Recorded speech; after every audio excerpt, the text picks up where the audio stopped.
Welcome back, dear listener, to another soft-spoken stroll through the shadows of the past. Whether the night is just beginning for you or you're listening as sleep slowly arrives, I'm happy you've chosen to spend this time here with me. Let me know in the comments. Are you listening from somewhere far and quiet, or in the heart of a busy city winding down? And if these calming explorations bring a sense of rest, please consider subscribing. There are countless more voices from the past still waiting to be heard. This isn't just another tale of Roman decadence. This is the story of a woman who wielded influence over the most powerful man on earth, who challenged every social boundary of her time, and whose downfall would echo through history as one of the most dramatic political scandals ever recorded. By the end of this journey, you'll understand not just who Messalina was, but how her choices rippled through the empire, ultimately sealing her fate in ways that still captivate historians today. But before we unravel this web of passion and politics, let me share something that might surprise you. Modern historians have spent decades trying to separate fact from fiction in Messalina's story, because the accounts we have were written by men who lived in a society that both feared and despised powerful women. What we're about to explore isn't just Messalina's story. It's a window into how history itself can become a battleground between truth and propaganda. I'm going to take you through 5 pivotal moments that defined Messalina's rise and fall, each more shocking than the last. We'll explore her calculated ascent to power, her scandalous public behavior that horrified Roman society, her political maneuvering that threatened senators and freedmen alike, her ultimate act of defiance that crossed every line, and finally, the brutal retribution that ended her life at just 20 years old.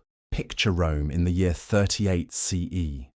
The mad emperor Caligula has just been assassinated, and in the chaos that follows, an unlikely figure emerges as the new ruler. Claudius, the stammering, limping scholar whom everyone had dismissed as unfit for power, suddenly finds himself emperor of the known world. He's 50 years old, unmarried since his divorce, and desperately in need of legitimacy. Enter Messalina, barely 16, beautiful beyond measure, and possessing something Claudius desperately needs, the right bloodline. Valeria Messalina wasn't just any young Roman woman. Her family tree read like a who's who of imperial power. Her great-grandmother was Octavia, sister of Augustus himself. Her mother descended from Mark Antony.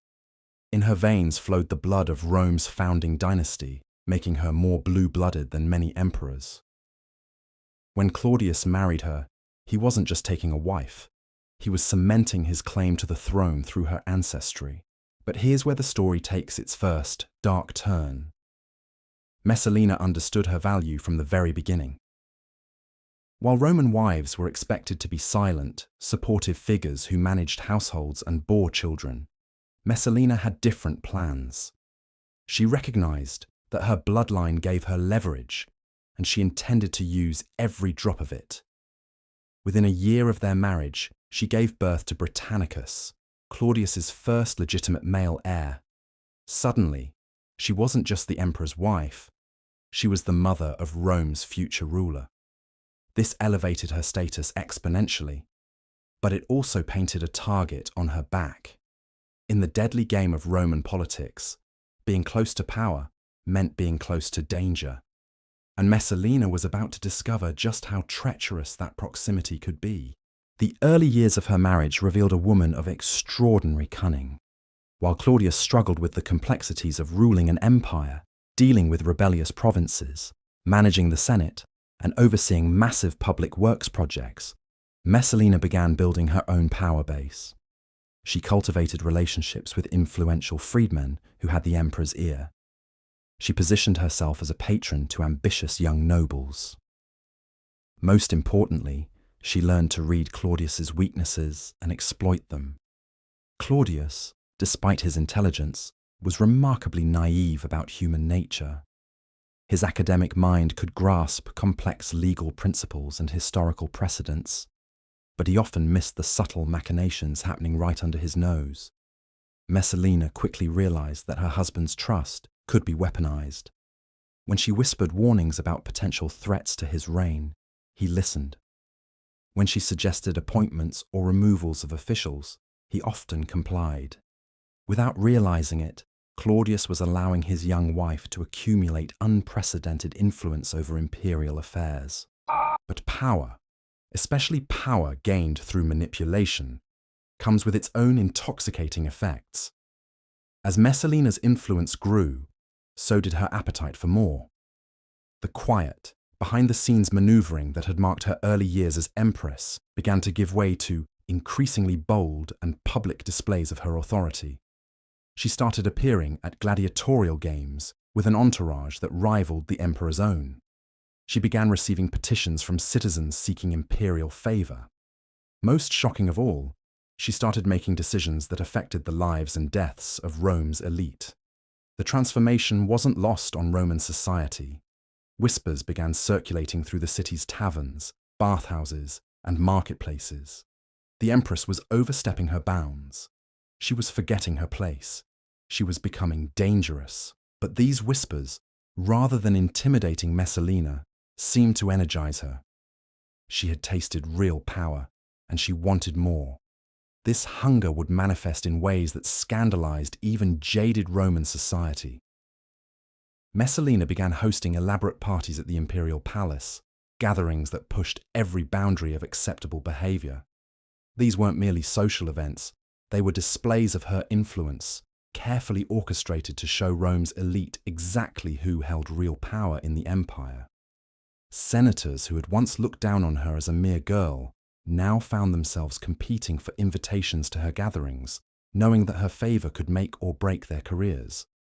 The parties themselves became legendary for their excess. Ancient sources describe feasts that lasted for days, entertainment that shocked even Romans accustomed to spectacle, and guest lists that included everyone from senators and generals to actors and gladiators. This mixing of social classes was itself revolutionary in a society built on rigid hierarchies, but Messalina seemed to delight in breaking these ancient taboos. More troubling still were the reports of what happened at these gatherings. Messalina allegedly used these occasions to gather intelligence on potential rivals, to negotiate political alliances, and to identify threats to her position. What appeared to be mere hedonistic revelry was actually a sophisticated information-gathering operation, with the Empress at its center, cataloguing the weaknesses, desires, and secrets of Rome's most powerful figures. But perhaps most dangerous of all was how these events affected Messalina herself. Each successful manipulation, each display of her influence, each moment of wielding power over men who should have been her superiors, fed a growing sense of invincibility. She began to believe that she was untouchable, that her combination of imperial blood, political cunning, and sexual charisma made her immune to the consequences that destroyed lesser mortals. This growing confidence would lead her to take risks that more cautious individuals would never have contemplated. She began to openly challenge traditional Roman values, not just in private settings, but in public forums where her behavior would be witnessed and reported throughout the empire. She started making appearances at the theatre, the circus, and even the gladiatorial schools, often without Claudius, surrounded by her own coterie of supporters and admirers. These public appearances weren't merely social outings, they were political statements. Every time Messalina appeared in public without the emperor, every time she received the adulation of crowds, every time she made decisions that affected public policy, she was asserting her right to wield imperial power independently. In a society where women's power was supposed to flow through their male relatives, Messalina was claiming authority in her own right. The implications of this behavior rippled throughout Roman society. If the Empress could ignore traditional boundaries, what did that mean for other Roman women? If she could wield power independently of her husband, was she setting a precedent that threatened the entire patriarchal structure of Roman civilization? These questions weren't merely academic, they struck at the heart of Roman identity and social order. But Messalina's most audacious moves were yet to come. As her confidence grew, so did her willingness to eliminate anyone who threatened her position. or questioned her authority. What started as political maneuvering would soon escalate into something far more sinister, setting the stage for a series of events that would shock even the blood-soaked annals of Roman history. The transformation from ambitious young empress to something approaching a reign of terror didn't happen overnight. It was a gradual process, marked by increasingly bold moves that tested the boundaries of what even an emperor's wife could get away with. Each successful gambit emboldened her for the next, creating a dangerous cycle of escalation that would ultimately prove impossible to control. As we prepare to delve deeper into this extraordinary story, remember that we're not just exploring the life of one remarkable woman. We're examining the nature of power itself, how it corrupts, how it intoxicates, and how it ultimately destroys those who wield it without wisdom or restraint. Messalina's story is a mirror held up to every age, reflecting timeless truths about ambition, desire, and the deadly consequences of believing that rules don't apply to us. Now comes the blood. Because once Messalina had tasted the intoxicating rush of bending Rome's most powerful men to her will, once she had proven that her beauty and bloodline could open any door, close any mouth, or seal any fate, the logical next step wasn't restraint. It was elimination. The first to fall was Marcus Vinicius, a senator whose only crime was possessing something Messalina wanted: his wife. Not his wife's affection, mind you, but her social position, her connections, her usefulness in Messalina's growing web of influence. When Vinicius proved resistant to Messalina's subtle suggestions that he divorce his spouse for the good of the empire, he found himself accused of treason. The evidence was thin, manufactured, almost laughably transparent to anyone who cared to look closely. But who was going to challenge the Empress? Who was going to risk their own neck by questioning her judgment? Claudius signed the death warrant without hesitation. His trust in his young wife had become absolute, dangerous in its completeness. When Messalina whispered that Vinicius posed a threat to their son Britannicus, when she painted pictures of conspiracy and rebellion, the Emperor saw only a loving mother protecting their family's future. The reality that his wife was systematically removing anyone who might limit her power never crossed his scholarly mind. Vinicius died quietly, efficiently, as enemies of the state were meant to die. His widow, suddenly available and grateful for Messalina's protection, became a valuable addition to the Empress's inner circle. The message to Rome's elite was unmistakable. Cooperation would be rewarded, resistance would be eliminated. But here's what made Messalina truly terrifying. She didn't stop at political enemies. She began targeting anyone who possessed something she coveted, anyone who had slighted her, anyone whose very existence reminded her that she wasn't yet untouchable. Asiaticus, one of Rome's wealthiest men, owned gardens that Messalina admired. His reluctance to sell them to her at the price she offered sealed his fate. Accusations of corruption followed, then a trial, then execution. The gardens became part of the imperial estate. Julia Livilla, Caligula's sister, and a woman whose imperial bloodline rivaled Messalina's own, represented a different kind of threat. She was beautiful, intelligent, and possessed the kind of natural gravitas that drew supporters without effort. Worse, she was unmarried, making her a potential bride for any ambitious general or senator looking to legitimize their own claims to power. Messalina couldn't allow such a wild card to remain in play. The destruction of Julia Livilla showcased Messalina's evolving sophistication in the art of character assassination. Rather than crude accusations of treason, she orchestrated a more subtle campaign. Rumors began circulating about Julia's private life, her alleged affairs, her supposed plots against the emperor. These whispers, carefully planted and nurtured by Messalina's network of informants, gradually poisoned Claudius against his own niece. When the final accusations came, adultery with the philosopher Seneca, conspiracy against the throne, They seemed almost inevitable. Julia Livilla was exiled to a remote island where she died under mysterious circumstances, officially from illness, though everyone understood the truth. Seneca himself narrowly escaped execution, saved only by Messalina's calculation that his death might create a martyr. Instead, he was exiled, neutralized, but alive, a living reminder of what happened to those who crossed the Empress. With each successful elimination, Messalina's methods grew more refined, more devastating. She learned to use Rome's own institutions against her enemies. The courts, the Senate, the very legal system that was supposed to protect Roman citizens became weapons in her arsenal. She discovered that the right accusation, delivered at the right moment to the right audience, could destroy anyone regardless of their wealth, connections, or innocence. More chilling still was how she began to enjoy the process. Ancient sources describe her attending the trials of her victims, watching from the imperial box as men she had marked for death pleaded for their lives.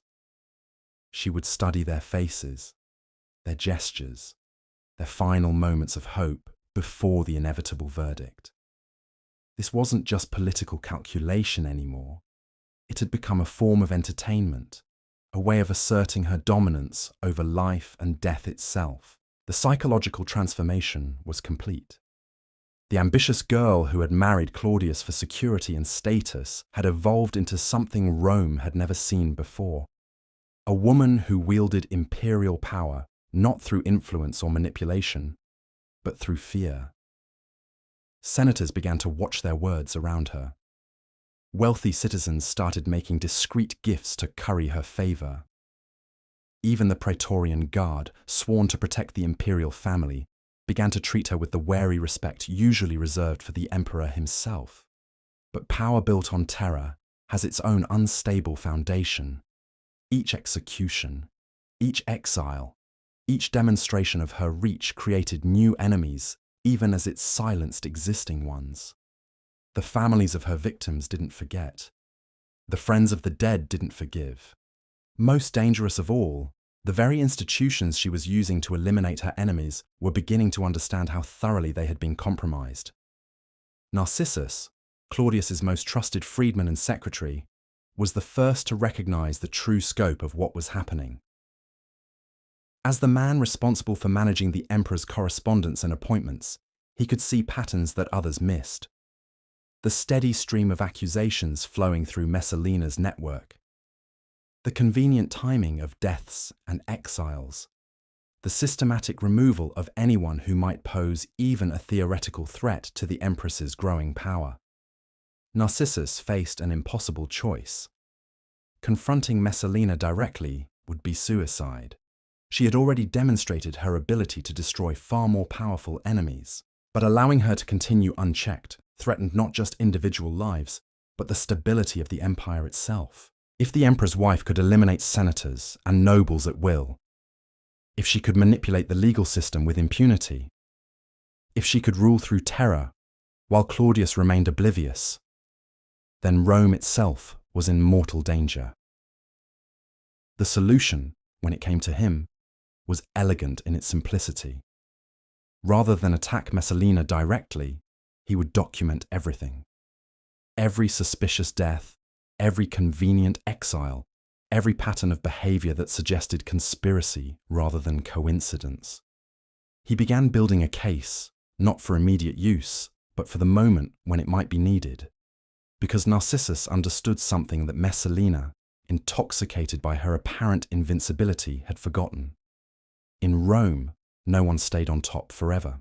Meanwhile, the Empress continued her deadly games, unaware that her most dangerous enemy wasn't a rival woman or a jealous senator, but a quiet freedman who understood the power of information. She had grown so confident in her ability to eliminate threats that she had stopped looking for them in unexpected places. This blindness to gathering danger would prove to be her first critical mistake. But even as Narcissus quietly gathered evidence, Messalina was preparing for her most audacious move yet.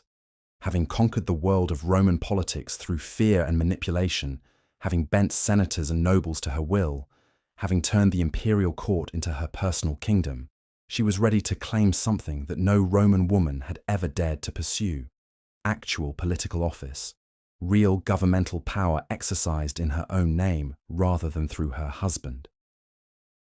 The precedent she was contemplating would have shocked Augustus himself. Roman women, no matter how noble their birth or how vast their wealth, were forbidden from holding magistracies, commanding armies, or exercising formal political authority.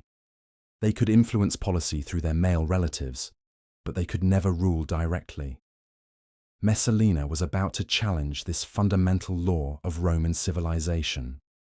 Her target was the consulship itself, the highest elected office in the Roman state. True, the consulship under the empire was largely ceremonial, with real power concentrated in the emperor's hands, but it retained enormous symbolic importance. The consuls were the heirs of the men who had founded the Republic, the successors to Brutus, and the other heroes who had expelled the last king. For a woman to claim such an office would be revolutionary, unprecedented, and utterly unthinkable to traditional Roman minds. Yet, Messalina began to lay the groundwork with characteristic cunning. She started by suggesting that certain consulships should be reserved for members of the imperial family, ostensibly to honor their service to the state.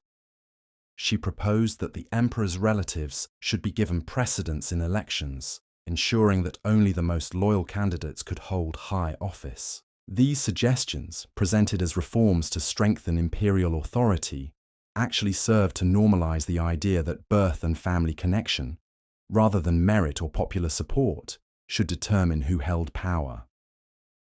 The next step was more subtle still. She began appearing at Senate meetings, initially just as an observer, sitting in the section reserved for imperial family members. Her presence was unusual, but not unprecedented. Other Empress had occasionally attended important sessions, but gradually her role evolved. She started whispering suggestions to senators during debates. She began nodding approval or showing displeasure at particular proposals.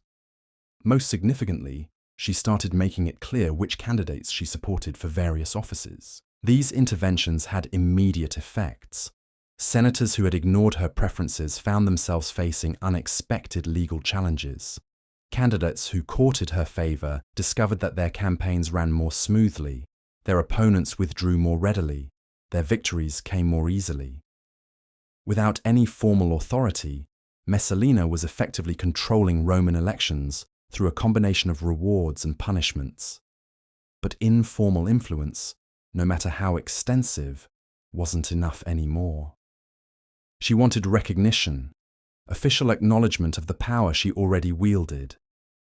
She wanted her name on laws, her image on coins, her authority codified in Roman legal tradition.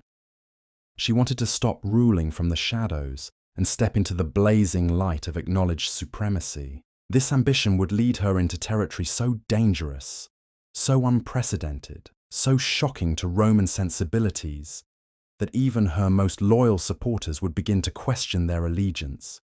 Because what Messalina was contemplating wasn't just political advancement.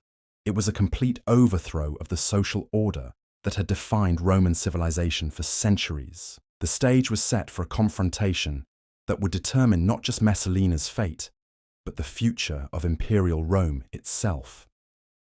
The moment arrived when patience became impossible for Messalina. Her hunger for recognition had grown beyond whispered influence and shadow manipulation. She craved something that would cement her name in Roman law, Roman tradition, Roman memory forever. The consulship beckoned like a glittering prize, but even that seemed insufficient for someone who had already tasted the intoxicating rush of absolute power over life and death. What she devised next would have been unthinkable to any previous generation of Romans. If she couldn't claim formal political office immediately, she would create her own sphere of authority, her own court within the court, her own government operating parallel to her husband's. She began holding what she called consultations in her private quarters, inviting senators, governors, and military commanders to seek her counsel on matters of state. These weren't casual conversations between an interested wife and her husband's subordinates. These were formal audiences, complete with ceremonial protocols that Messalina invented herself. Visitors were required to request appointments through her personal secretary. They waited in antechambers decorated with her portrait alongside images of the gods. When finally admitted to her presence, they found themselves facing a woman seated on a throne-like chair, surrounded by scribes recording every word, flanked by guards who answered to her alone. The genius of this arrangement was its apparent informality. Technically, Messalina was simply offering advice as any concerned member of the imperial family might do. She wasn't issuing orders or making official pronouncements. She was merely sharing her thoughts with men who happened to value her wisdom. But the reality was far different.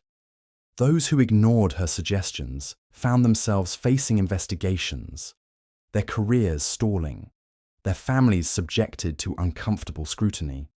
Those who implemented her recommendations discovered opportunities opening before them, promotions materializing, obstacles mysteriously vanishing. Within months, half of Rome's governing class was effectively reporting to Messalina before they reported to Claudius. Provincial governors would send duplicate dispatches, one to the emperor and another to his wife. Military commanders would seek her approval before implementing new strategies. Even foreign ambassadors began requesting audiences with the Empress, recognizing that her favor might prove more valuable than official diplomatic protocols. The transformation was breathtaking in its scope and terrifying in its implications. Rome had never seen anything like it. Even during the Republic, when powerful women like Fulvia or Livia wielded enormous influence, they had operated through male intermediaries, maintaining at least the fiction that authority flowed through proper channels. Messalina had abandoned such pretenses entirely. She was ruling openly, boldly, with a confidence that suggested she believed herself untouchable. But perhaps most remarkably, she was succeeding. The empire didn't collapse under this unprecedented arrangement. Trade continued, taxes were collected, borders remained secure, public works progressed on schedule. If anything, some aspects of governance improved under her dual administration. Messalina possessed an intuitive understanding of human motivation that complemented Claudius's scholarly approach to policy. Where he might spend weeks researching historical precedents for a decision, she could cut through complexity with ruthless pragmatism. Her success, however, created new dangers. Every effective decision she made, every crisis she resolved, every problem she solved more efficiently than traditional channels might have managed, served as evidence that a woman could govern as well as any man. This was revolutionary thinking in a society built on the assumption of male superiority in all matters of public importance. Conservative senators began to whisper among themselves about the dangerous precedent being set. If Claudius's wife could effectively co-rule the empire, what did that mean for their own wives, daughters, and sisters? Were they witnessing the beginning of a new age where women might claim political equality? Or were they seeing an aberration that needed to be corrected before it spread? These concerns might have remained mere grumbling if Messalina had been content to exercise power quietly, efficiently, without drawing unnecessary attention to herself. But contentment had never been part of her nature. Having proven that she could govern effectively, she now wanted recognition for her achievements. She wanted historians to record her contributions. She wanted poets to celebrate her wisdom. She wanted temples erected in her honor, not just as the emperor's wife or the mother of his heir, but as a ruler in her own right. This desire for recognition led her to commission a series of public monuments that would commemorate her role in various imperial achievements. The completion of the Claudian Aqueduct, one of Rome's greatest engineering marvels, was marked by inscriptions that mentioned her contributions alongside those of the emperor. New roads built during Claudius's reign bore markers acknowledging her involvement in their planning. Even military victories were celebrated with monuments that credited her strategic insights. To Roman eyes, accustomed to seeing women's names appear in public only as wives, mothers, or daughters of important men, these inscriptions were shocking. Here was a woman claiming credit for achievements typically attributed solely to male rulers. Here was someone asserting that her contributions to the empire deserved permanent recognition, that future generations should remember her not just as Claudius's wife, but as a partner in governance. The psychological effect on Messalina herself was intoxicating. Seeing her name carved in marble, reading poetry that praised her wisdom, hearing crowds cheer when she appeared at public ceremonies, all of this fed a growing sense that she had transcended the normal limitations of her gender and her time. She began to believe that she was creating a new model of female leadership that would inspire women for generations to come. But inspiration can be dangerous when it challenges fundamental social structures. Reports began reaching Rome from the provinces of women, citing Messalina's example to claim greater authority in their own communities. Wives of governors started attending official meetings. Daughters of wealthy merchants began demanding roles in family businesses previously reserved for men. Even among the common people, women started questioning traditional limitations on their activities and ambitions. This social upheaval terrified Rome's male elite more than any military threat or economic crisis. They could understand and respond to conventional challenges, rebellious provinces, barbarian invasions, natural disasters, but a challenge to the basic assumptions about gender roles and social hierarchy struck at the very foundation of their worldview. If women could rule as effectively as men, if traditional limitations were revealed as arbitrary conventions rather than natural law, then what other assumptions might prove equally fragile? The backlash, when it came, would be swift and merciless. But Messalina, intoxicated by her apparent success, blinded by the adulation of her supporters, drunk on the unprecedented power she wielded, failed to recognize the growing storm. She had become so accustomed to bending others to her will that she had forgotten a crucial truth about power. It always creates enemies, and those enemies never stop looking for opportunities to strike back. Narcissus, still quietly documenting every excess, every overreach, every dangerous precedent, watched the Empress's growing boldness with calculating patience. He understood that Messalina's very success was creating the conditions for her destruction. Each public monument, each inscription bearing her name, each assertion of authority beyond traditional bounds was providing ammunition for her eventual downfall. The freedman had learned something that Messalina, for all her cunning, had never grasped. In Rome, visibility was vulnerability. The shadows that she had abandoned in her quest for recognition had also provided protection. By stepping into the blazing light of public acknowledgement, she had made herself a target for every enemy, every rival, every traditionalist who yearned for a return to familiar hierarchies. But Messalina's most dangerous enemy wasn't among the senators whispering in dark corners, or the conservatives plotting her downfall. It was her own insatiable appetite for more. Having achieved the impossible, effective co-rule of the Roman Empire, she couldn't resist pushing further, reaching for prizes that would prove beyond even her remarkable abilities to claim safely. The consulship still beckoned, that ultimate symbol of Roman political achievement. Military command called to her, the chance to lead legions in her own name rather than through intermediaries. Even more intoxicating was the possibility of religious authority, of claiming the kind of divine sanction that might make her position truly unassailable. Each of these ambitions represented not just personal advancement, but a fundamental challenge to Roman civilization itself. The consulship had never been held by a woman in 800 years of Roman history. Military command was considered inherently masculine, requiring physical courage and tactical skills that society deemed beyond female capabilities. Religious authority for women was limited to specific cults and ceremonies, never extending to the broad spiritual leadership that emperors claimed. Yet Messalina began to believe that her unprecedented success in governance qualified her for these ultimate prizes. She had already shattered so many barriers, violated so many traditions, achieved so many impossibilities, that the remaining limitations seemed arbitrary. temporary obstacles rather than fundamental principles of Roman life. This growing confidence would lead her to contemplate moves so audacious, so shocking, so completely beyond the bounds of acceptable behavior, that even her most loyal supporters would be forced to choose between their devotion to her and their commitment to Rome itself. The stage was set for a confrontation that would test the limits of imperial power, challenge the foundations of Roman society, and ultimately determine whether one woman's extraordinary ambitions could reshape an entire civilization. The Empress, who had begun as a teenage bride seeking security, had evolved into something Rome had never seen before. A woman who believed herself capable of claiming any prize, breaking any rule, violating any tradition in pursuit of absolute power. The question that remained was whether Rome itself could survive such unprecedented ambition, or whether the collision between Messalina's desires and Roman tradition would destroy them both.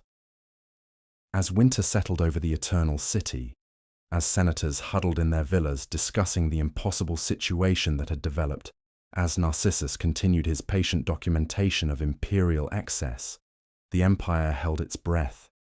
Everyone could sense that something unprecedented was building, that the careful balance between tradition and innovation that had sustained Roman civilization for centuries was about to be tested in ways no one could fully predict. What came next would shock even those who thought they understood the depths of Messalina's ambition. Because the Empress, who had already achieved the impossible, was about to attempt something that would make her previous achievements seem modest by comparison. The moment that would define everything came not through careful planning or political calculation, but through a single glance across a crowded amphitheatre. Gaius Silius, the most handsome man in Rome, caught Messalina's eye during the gladiatorial games celebrating Claudius's triumph in Britain. He was everything the emperor wasn't: young, athletic, devastatingly beautiful, with the kind of magnetic presence that made crowds turn to stare when he entered a room. But Silius represented far more than mere physical attraction. He was a senator from an ancient patrician family, a man whose bloodline stretched back to the earliest days of the Republic. His grandfather had been a consul, his father a respected general who had died fighting Germanic tribes. In choosing him, Messalina wasn't just selecting a lover, she was claiming the very essence of Roman nobility for herself. The seduction began immediately. Within days of that first meeting, Silius found himself receiving invitations to private dinners at the palace. Messalina deployed every weapon in her considerable arsenal: her beauty, her wit, her power, her promises of advancement. She spoke to him of poetry and philosophy, subjects that revealed an intelligence far beyond what most men expected from even an educated woman. She listened to his political opinions with the kind of focused attention that made him feel like the most important person in the empire. Most intoxicating of all, she shared with him glimpses of the real power she wielded. She showed him correspondence from provincial governors seeking her guidance. She let him witness her private audiences with senators and military commanders. She made him understand that he wasn't just courting the emperor's wife, he was being invited into partnership with the most influential woman in the known world. Silius, despite his noble birth and political experience, was completely unprepared for this level of seduction. Roman women of his acquaintance were either dutiful wives focused on household management or courtesans skilled in physical pleasure, but lacking in political sophistication. Messalina represented something entirely new, a woman who combined devastating sensuality with genuine intellectual engagement and unprecedented political power. Within weeks, he was utterly captivated. Their affair began in the shadows, conducted through carefully orchestrated meetings in private villas, secret rendezvous in gardens owned by Messalina's supporters, stolen moments during public ceremonies where they could exchange meaningful glances while maintaining the facade of casual acquaintance. But secrecy had never satisfied Messalina for long. Having proven that she could seduce Rome's most eligible bachelor, having demonstrated once again her irresistible appeal, She wanted more. She wanted recognition, acknowledgement, the kind of open relationship that would force Roman society to accept her choices regardless of their shock or disapproval. The first sign of her changing attitude came during the Saturnalia festival, Rome's annual celebration of social inversion, where normal rules were temporarily suspended. Messalina appeared at the public festivities with Silius at her side, not as a discreet escort, but as an obvious companion. They shared wine from the same cup, laughed at each other's jokes, exchanged touches that left no doubt about the nature of their relationship. The reaction was immediate and electric. Romans who had grown accustomed to their empress's unconventional behavior found themselves confronted with something that crossed entirely new lines. Adultery among the elite was common enough, but it was conducted discreetly, with at least a pretense of maintaining proper appearances. Open adultery, flaunted publicly by the emperor's wife, was unprecedented and deeply shocking, but the public display served Messalina's purposes perfectly. By forcing Roman society to confront her relationship with Silius, she was testing their willingness to accept her choices simply because of who she was. Would they condemn her, risking her wrath and potential retaliation? Or would they find ways to rationalize her behavior, proving once again that her power transcended normal social boundaries? The answer revealed the true extent of her influence. While private conversations buzzed with scandal and outrage, public reaction remained muted. Senators, who might have spoken out against any other woman's behavior, found themselves calculating the potential consequences of criticizing the Empress. Wealthy citizens who were shocked by her conduct nevertheless sent gifts and invitations, hoping to maintain her favor. Even religious leaders, who should have condemned such flagrant violation of marriage vows, remained diplomatically silent. This acquiescence intoxicated Messalina beyond measure. She had openly violated one of Roman society's most fundamental taboos and faced no meaningful consequences. If she could conduct a public affair with impunity, what other boundaries might prove equally fragile? What other rules might bend before the reality of her power? The relationship with Silius deepened rapidly under these circumstances. No longer confined to stolen moments and secret meetings, they began spending entire days together. Messalina would appear at Senate meetings with Silius in her entourage. They attended theatre performances sitting side by side in the imperial box. They were seen together at religious ceremonies, at public banquets, at gladiatorial contests, presenting themselves as an established couple, despite the inconvenient fact that she remained married to the emperor. Silius himself was transformed by this unprecedented situation. The shy senator, who had initially been overwhelmed by Messalina's attention, evolved into something approaching a co-ruler in his own right.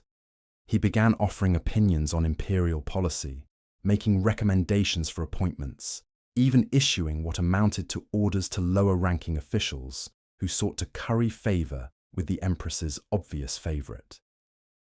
The psychological dynamic between them became increasingly complex. Messalina had chosen Silius partially because his beauty and noble birth reflected well on her own status, but she discovered that his genuine intelligence and political instincts made him a valuable partner in governance. For the first time in her life, she had found someone who could match her ambition while complementing her skills. Silius, meanwhile, found himself caught between gratitude for Messalina's favor and growing awareness of his precarious position. He understood that his elevation depended entirely on her continued protection. But he also recognized that association with her exposed him to enormous risks. If her power ever faltered, if Claudius ever recognized the true nature of their relationship, if political circumstances shifted against her, he would likely be the first to pay the price. This tension between opportunity and danger created a strange intimacy between them. They were partners in the most audacious political gamble in Roman history, co-conspirators in a plot to redefine the very nature of imperial power. Their relationship transcended mere adultery or even romantic love. They had become collaborators in an attempt to reshape civilization itself. But their growing boldness was creating new enemies every day. Conservative senators who had grudgingly accepted Messalina's political influence found her open adultery impossible to stomach. Military commanders who had worked with her effectively began questioning whether they could serve an emperor whose wife so flagrantly dishonored him. Even among the common people, whispers began circulating about the Empress who had forgotten her duties as wife and mother. Most dangerous of all, their behavior was finally penetrating Claudius's scholarly detachment from palace intrigue. The emperor, who had remained oblivious to his wife's political maneuvering and even her previous affairs, could not ignore the increasingly public nature of her relationship with Silius. Reports reached him from too many sources. Descriptions were too detailed. The evidence was too overwhelming for even his trusting nature to dismiss. Narcissus watched these developments with growing excitement. After years of documenting Messalina's excesses, carefully building a case that might someday prove useful, he suddenly found himself holding evidence of behavior so flagrant, so undeniable, so shocking that even Claudius would be forced to act. The Empress's greatest triumph, her ability to conduct an open affair without consequences, might finally provide the weapon needed to destroy her. But Messalina remained oblivious to the gathering storm. Intoxicated by her apparent immunity from consequences, emboldened by Silius's partnership, convinced that her power had transcended all traditional limitations, she prepared to take the step that would define her legacy forever. Because conducting an open affair, shocking as it was, still fell short of her ultimate ambition. She wanted marriage, not a secret ceremony or a private commitment, but a full Roman wedding complete with all the traditional rituals, witnessed by the city's elite, celebrated as a public festival. She wanted to marry Silius while remaining married to Claudius, creating an unprecedented situation that would force Roman law and custom to accommodate her desires. The idea was breathtaking in its audacity. Roman marriage was a sacred institution, governed by centuries of legal tradition and religious ritual. Bigamy was not merely illegal. It was considered an offense against the gods themselves, a violation of divine law that threatened the entire cosmic order. For the emperor's wife to commit such an act would be revolutionary beyond measure. Yet Messalina began planning exactly such a ceremony. She consulted with priests about the necessary rituals, commissioned artists to design decorations, sent invitations to Rome's most important families. She approached the project with the same methodical precision she had applied to her political machinations, treating the impossibility of her goals as merely another obstacle to overcome through careful planning and ruthless execution. Silius initially resisted the idea, understanding better than Messalina the enormous risks involved. An affair, even a public one, might be overlooked or rationalized by a trusting husband. But a wedding ceremony would be impossible to ignore or explain away. It would force a direct confrontation with Claudius, create a crisis that could only end in triumph or total destruction. But Messalina's powers of persuasion proved irresistible. She painted pictures of the life they could build together, ruling Rome as true partners rather than hiding in shadows. She described the precedent they would set for future generations, showing that love and political compatibility mattered more than outdated customs. Most compelling of all, she argued that their marriage would legitimize their relationship in the eyes of the gods, transforming what critics called adultery into a sacred union blessed by divine authority. Under this relentless campaign, Silius's resistance crumbled. His love for Messalina, combined with his growing ambition and his genuine belief in their partnership, overcame his political caution. He agreed to the wedding, sealing his fate and hers in a decision that would echo through Roman history for centuries. The preparations began immediately. Messalina chose a date when Claudius would be away from Rome, visiting the port of Ostia to oversee grain shipments from Egypt. She selected a villa outside the city walls, beautiful and private, but large enough to accommodate the hundreds of guests she planned to invite. She commissioned musicians, dancers, and actors to provide entertainment worthy of an imperial celebration. Most importantly, she began the delicate process of explaining to Rome's elite why they should attend this impossible ceremony. She framed it as a celebration of love transcending conventional boundaries, a demonstration that the imperial family was strong enough to embrace new forms of relationship. She suggested that their presence would mark them as progressive thinkers, allies in creating a more enlightened form of Roman civilization. The responses revealed the true extent of her influence. Despite the shocking nature of what she proposed, despite the obvious legal and religious problems, despite the enormous risks involved in attending such a ceremony, the invitations were largely accepted.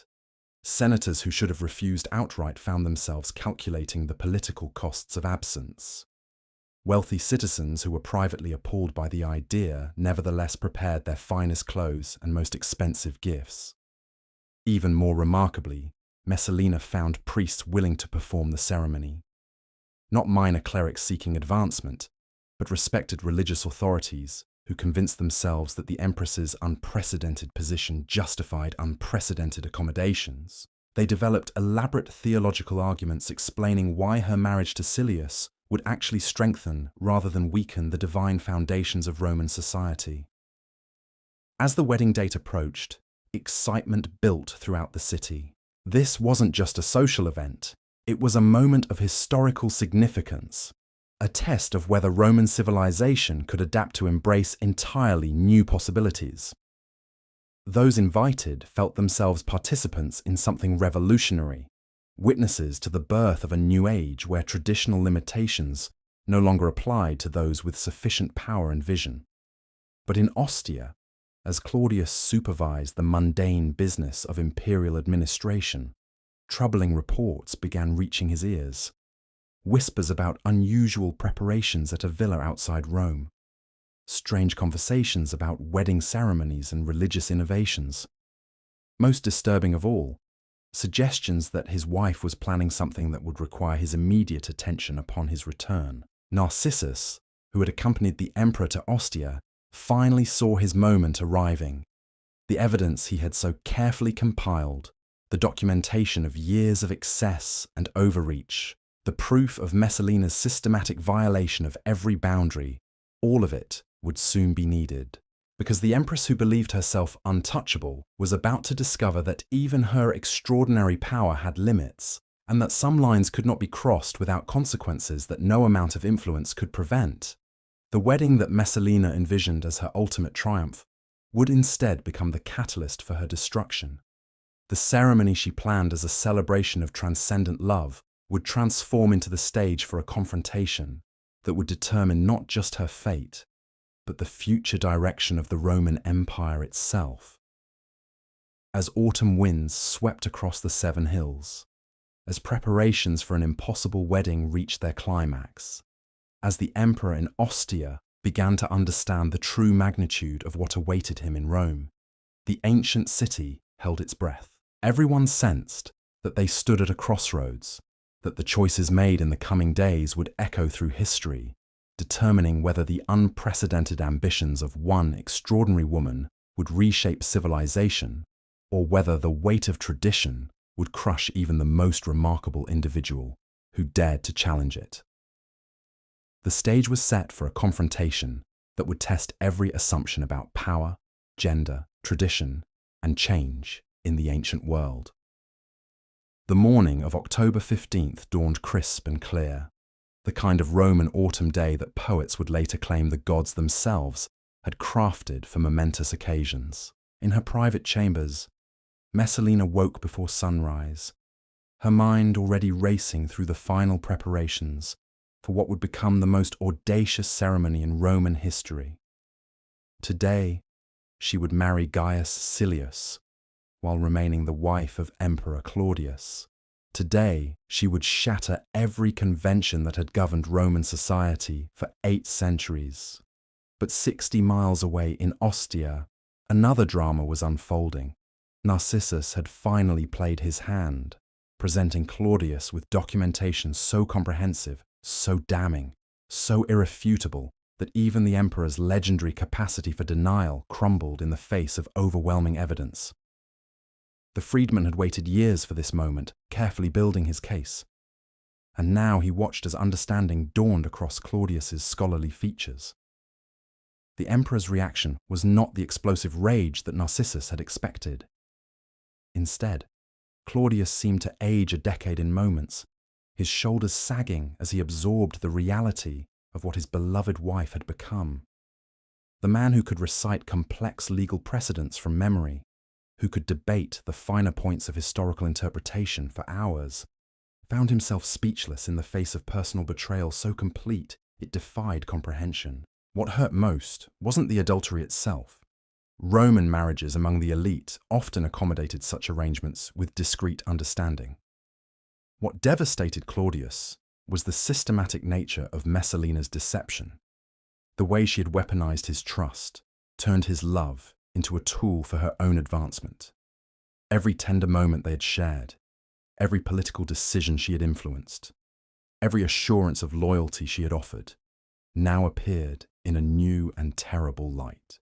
Narcissus, recognizing the emperor's shock, pressed his advantage with clinical precision. He produced letters proving Messalina's role in political executions. He showed evidence of her shadow government, complete with records of the appointments she had made and the policies she had implemented without imperial authorization. Most damning of all, he presented testimonies from witnesses who had seen her with Silius, descriptions so detailed and consistent that denial became impossible. But the freedman's masterstroke was revealing the wedding plans. This wasn't merely about adultery or even unauthorized governance. This was treason on an unprecedented scale. By marrying another man while remaining Empress, Messalina was attempting to create a dual imperial household, effectively splitting the monarchy itself. The legal implications were staggering, the precedent terrifying, the threat to imperial stability absolute. As Claudius absorbed this information, his shock began transforming into something far more dangerous, cold, calculating fury. The gentle scholar who had preferred books to battles, who had ascended to the throne almost by accident, suddenly revealed the steel that had kept him alive through decades of palace intrigue. His voice, when he finally spoke, carried an authority that even Narcissus had never heard before. The orders came rapid fire, each one precise and final. Trusted centurions were summoned and given sealed instructions. Messages were dispatched to Rome with unprecedented urgency. Most crucially, the Praetorian Guard units still loyal to the emperor rather than his wife were quietly alerted and positioned for what was to come. Claudius had learned statecraft from watching Augustus, Tiberius, and even Caligula. He understood that decisive action, once begun, must be completed without hesitation.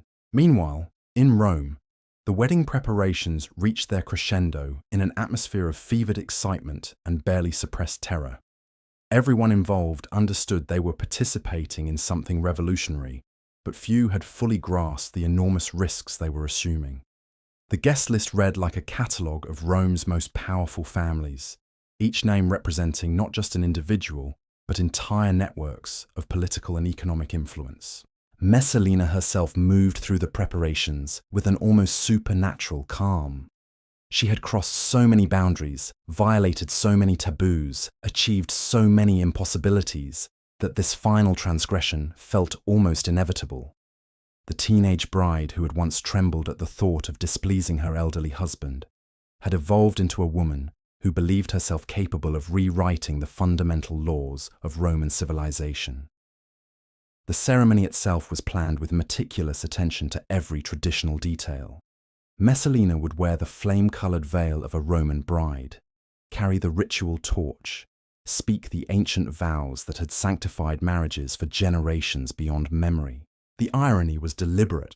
By conducting the most transgressive act in Roman history through the most traditional forms, she was forcing society to confront the arbitrary nature of its own rules. Silius, resplendent in senatorial white bordered with purple, had overcome his final reservations. Standing beside Messalina as she reviewed the final arrangements, he seemed transformed by the magnitude of what they were attempting. This wasn't just a wedding, it was a revolution disguised as a celebration, a complete overthrow of established order presented as a festival of love. The guests began arriving at the villa before noon, each entrance carefully choreographed to demonstrate the breadth of support for this unprecedented union. Senators came with their wives and children, making the gathering a family affair that suggested normalcy and acceptance. Wealthy merchants brought gifts that rivaled those offered at imperial ceremonies. Even representatives from the major religious colleges attended, lending an aura of divine sanction to the proceedings. But beneath the festive atmosphere, tension crackled like electricity before a storm. Conversations were punctuated by nervous laughter. Glances darted constantly toward the horizon, as if expecting some divine intervention to prevent what everyone knew was impossible. The very audacity of what they were witnessing created a strange mixture of exhilaration and dread that left many guests feeling simultaneously privileged and doomed. The religious ceremonies began with traditional sacrifices to ensure divine favor for the union. The priests, having convinced themselves that their presence served the greater good of Roman stability, performed their duties with elaborate precision. Every ritual was executed perfectly, every prayer offered with proper solemnity, every sacred formula recited without error. If the gods objected to this impossible marriage, they would have to make their disapproval known through more dramatic means. As the afternoon wore on, the celebration took on an almost dreamlike quality. Music filled the autumn air. Dancers performed ancient fertility rituals. Poets recited verses celebrating the triumph of love over convention. Wine flowed freely, loosening tongues and lowering inhibitions until guests began speaking openly about the revolutionary implications of what they were witnessing. Some proclaimed this, the dawn of a new age, where women would claim their rightful place as partners in governance rather than silent supporters. Others argued that Messalina's example would inspire similar transformations throughout the empire, creating a more enlightened form of Roman civilization. A few whispered that they were witnessing the birth of a dynasty that would combine the best elements of imperial authority with the passion and intelligence of its most remarkable empress. But even as the celebration reached its peak, darker currents moved beneath the surface. Servants brought whispered reports from the city that made the more politically astute guests uneasy. There were rumors of unusual military movements, suggestions that certain Praetorian units had been placed on alert, hints that messages had been sent to Ostia with unprecedented urgency. The most experienced courtiers began making discreet inquiries about alternate routes home, just in case the festivities ended more abruptly than planned. Messalina herself seemed oblivious to these undercurrents of concern. She moved through the gathering like a queen holding court, accepting congratulations and praise with the gracious confidence of someone whose victory was complete and unassailable. When guests approached with barely concealed anxiety to ask about potential consequences, she laughed off their concerns with assurances that her position was unshakable, her influence absolute. The actual wedding ceremony began as the sun started its descent toward the western hills, bathing the villa in golden light that seemed almost divine in its beauty. Messalina and Cilia stood before the assembled crowd, surrounded by flowers and incense, flanked by musicians, a platform that and dancers elevated on everyone to witness this unprecedented moment in Roman history. The priest's voice carried clearly across the grounds as he began the ancient formula that had united Roman couples since the earliest days of the Republic. The words were familiar, sacred, unchanged by centuries of repetition, yet spoken now in circumstances so extraordinary that they seemed to acquire entirely new meaning. When he asked if the bride came willingly to this union, Messalina's response rang out with such conviction that several guests gasped at the implications. The exchange of vows followed traditional patterns that everyone present had witnessed countless times before, but the context transformed even the most conventional phrases into revolutionary statements. When Silius promised to cherish and protect his bride, he was essentially claiming authority over the emperor's wife.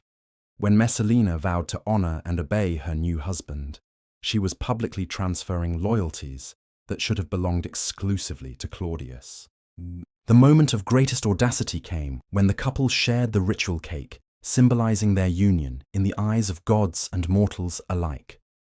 This simple act, performed at countless Roman weddings throughout history, now represented the most direct challenge to imperial authority ever attempted. By accepting cake from Silius's hand, Messalina was formally acknowledging him as her husband, while remaining legally married to the emperor. The guests erupted in cheers and applause that could be heard for miles around Rome. This wasn't merely enthusiasm for the couple's happiness, it was celebration of their own participation in history, their presence at the moment when Roman civilization proved flexible enough to embrace revolutionary change. They had witnessed the impossible and emerged not as criminals, but as pioneers of a new age. But even as the celebration reached its crescendo, riders were already thundering along the coastal road from Ostia, carrying orders that would transform triumph into tragedy within hours. Claudius, having overcome his initial shock, was moving with the decisive authority of a man who understood that hesitation meant death, his own or his wife's, but certainly one of them. The emperor's response revealed strategic thinking that surprised even Narcissus. Rather than rushing back to Rome in visible fury, Claudius maintained the pretense of normal business while his agents moved into position. He understood that open confrontation with Messalina on equal terms might result in civil war, given her extensive network of supporters and the genuine affection many Romans felt for her. Instead, he chose to strike when she was most vulnerable, at the moment of her greatest triumph, surrounded by witnesses to her transgression, caught in an act so flagrant that even her most loyal supporters would find it impossible to defend. The wedding she intended as proof of her invincibility would become evidence for her prosecution. The guests she gathered as supporters would transform into witnesses for her condemnation. The trap was sprung with military precision, as sunset painted the Roman hills in shades of gold and crimson. As the wedding feast reached new heights of celebration, as Messalina and Silius basked in the adulation of their guests, Praetorian forces surrounded the villa with silent efficiency. The party continued for precious minutes more, unaware that their world was about to collapse around them. The first sign of trouble came when servants began disappearing from their duties, called away by urgent messages they couldn't explain. Then musicians stopped playing mid-song, distracted by sounds from outside that didn't belong to any celebration. Finally, a guest near the villa's entrance noticed armed figures moving through the gardens with the purposeful stride of men carrying out official orders. The transformation from celebration to catastrophe happened with breathtaking speed. One moment, the assembled crowd was toasting the success of the most audacious wedding in Roman history. The next, they found themselves facing Praetorian centurions whose presence could mean only one thing. The emperor knew everything, and retribution was at hand. Messalina's reaction revealed both her remarkable composure and her fatal miscalculation of her own position. Even faced with armed soldiers carrying imperial orders, she maintained the regal bearing that had carried her through so many previous crises. She demanded to know by what authority they dared interrupt a private ceremony, insisting that her status as Empress protected both herself and her guests from arbitrary interference. But the centurion's response shattered her illusions with brutal clarity. He carried sealed orders bearing Claudius's personal seal, commands that superseded any authority she might claim. The emperor had spoken, and his word was law, even for the wife who had believed herself beyond the reach of consequences. The arrest was conducted with the respect due to her imperial status, but its implications were unmistakable.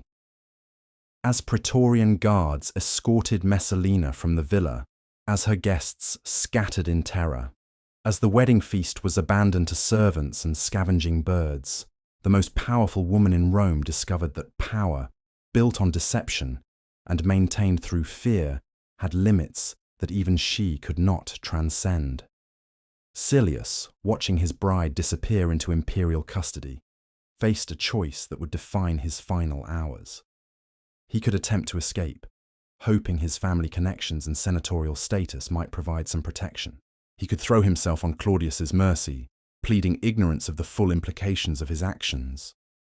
Or he could accept responsibility for his choices with the dignity expected of a Roman nobleman facing inevitable death. His decision revealed the character that had attracted Messalina in the first place. Rather than fleeing or grovelling, Silius requested permission to return to Rome under guard, asking only that he be allowed to face his fate with honour intact. The centurion, recognizing courage even in a condemned man, granted this final request with the professional respect that soldiers accorded to worthy opponents. The journey back to the city became a funeral procession for the dreams and ambitions that had driven both conspirators to their ultimate transgression. The villa that had witnessed the most audacious wedding in Roman history stood empty as darkness fell, its decorations mocking reminders of hopes that had soared too high and fallen too far. As news of the arrests spread through Rome's neighborhoods, citizens gathered in small groups to discuss the implications of what had happened. Some expressed relief that the impossible situation had finally been resolved, that proper order would be restored to the imperial household. Others mourned the destruction of a woman whose intelligence and charisma had genuinely impressed them, regardless of her transgressions. But perhaps most significantly, many Romans found themselves questioning assumptions they had never examined before. If someone as powerful as Messalina could fall so completely, what did that say about the nature of authority itself? If traditions could be violated so flagrantly, yet ultimately reassert themselves with deadly force, what was the true relationship between innovation and stability in their civilization? These questions would outlive both Messalina and her accusers, becoming part of the intellectual legacy of an empire that constantly struggled to balance respect for tradition with the need for adaptation. The wedding that was meant to celebrate the triumph of individual will over social convention had instead demonstrated the enormous cost of challenging fundamental structures without sufficient support or careful planning. In his residence near the Forum, Narcissus allowed himself a moment of satisfaction as he received confirmation that both primary conspirators were in custody.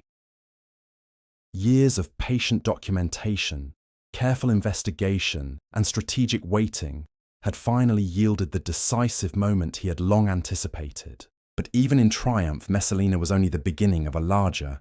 The freedman understood that removing challenge, the network of supporters, collaborators, and beneficiaries that the Empress had built over her years in power remained largely intact. Her execution would eliminate the central figure, but not the system of relationships and obligations she had created. Cleaning up the political aftermath of her reign would require the same methodical approach that had brought about her downfall, the same careful attention to detail that had made her destruction possible. More immediately, there was the question of how to handle the hundreds of wedding guests who had witnessed and participated in the treasonous ceremony. Many were among Rome's most prominent citizens, people whose destruction would destabilize the very foundations of imperial society. Yet their presence at the wedding made them complicit in Messalina's ultimate transgression, creating a legal and political dilemma that would test Claudius's judgment and mercy. The emperor himself, still travelling back to Rome through the autumn night, grappled with emotions and decisions that would have challenged any leader. The personal betrayal cut deep, but the political implications demanded responses that transcended private hurt. He had acted decisively to prevent immediate catastrophe, but the harder task of rebuilding trust and stability in the imperial system still lay ahead. As the first light of dawn broke over the 7 hills, as citizens emerged from their homes to discover how completely their world had changed overnight, as the machinery of imperial justice prepared for trials that would determine the fate of dozens of Rome's elite, the Eternal City began another chapter in its long history of adapting to crisis and change. The woman who had challenged every convention, violated every boundary, and ultimately attempted to reshape Roman civilization itself was now just another prisoner awaiting judgment. Had raised about power and, but the questions her lifed gender, tradition and innovation, individual ambition and social stability would echo through the corridors of history long after her voice had been silenced forever. The stage was set for a reckoning that would test not just the fate of specific individuals, but the resilience of the imperial system itself when faced with challenges that no previous generation of Romans had ever imagined possible. The dawn that broke over Rome on October 16th brought with it a silence more terrifying than any storm. Citizens who ventured into the streets found a city transformed overnight, where whispered conversations replaced the usual morning bustle, where glances were exchanged with the careful calculation of people navigating a minefield they couldn't see but knew was there. The news had spread through the neighborhoods like smoke through narrow alleys. Messalina, the woman who had seemed untouchable just hours before, sat in a cell beneath the Palatine Hill. Her lover, the senator whose beauty had captivated Rome's most powerful woman, waited in chains for a judgment that everyone knew would be final. The impossible had happened, and now the city held its collective breath, waiting to see how far the consequences would spread. But perhaps most unsettling of all was what hadn't happened. The empire continued to function. Grain shipments arrived from Egypt on schedule. Tax collectors went about their business. Soldiers manned their posts along distant frontiers, unaware that the woman who had effectively co-ruled their world for years was now counting her final hours. The machinery of Roman governance, so dependent on Messalina's shadow administration, proved remarkably resilient when suddenly deprived of her guiding hand. This continuity revealed something profound about the nature of imperial power that even Messalina, for all her political acumen, had failed to grasp. The empire wasn't held together by any single individual's brilliance or charisma. It was sustained by thousands of administrators, soldiers, and citizens who understood their roles and performed them regardless of who occupied the palace. Her removal, shocking as it was, created ripples rather than collapse, disruption rather than destruction. In the imperial chambers, Claudius faced decisions that would define not just his remaining years as emperor, but his place in Roman history. The man who had ascended to power almost by accident now found himself wielding that power with a precision that surprised even his closest advisors. The gentle scholar had revealed depths of resolve that transformed him from a figure of mild ridicule into something approaching genuine authority. His first challenge was immediate and practical: what to do with the hundreds of witnesses to Messalina's wedding ceremony. The guest list included senators whose support was crucial for governing effectively, wealthy merchants whose economic influence shaped entire provinces, and religious leaders whose spiritual authority maintained social stability. Executing them all would devastate Roman society. Pardoning them completely would make a mockery of Roman law. Some middle path had to be found, a solution that demonstrated both justice and mercy in carefully calibrated measure. The emperor's approach revealed political sophistication that few had credited him with possessing. Rather than mass executions or blanket pardons, he began a methodical process of individual evaluation. Each guest's level of involvement was assessed, their motivations examined, their value to the empire weighed against their complicity in treason. Some faced exile, others paid substantial fines. A few received warnings that would shadow their remaining careers. The most deeply involved faced death.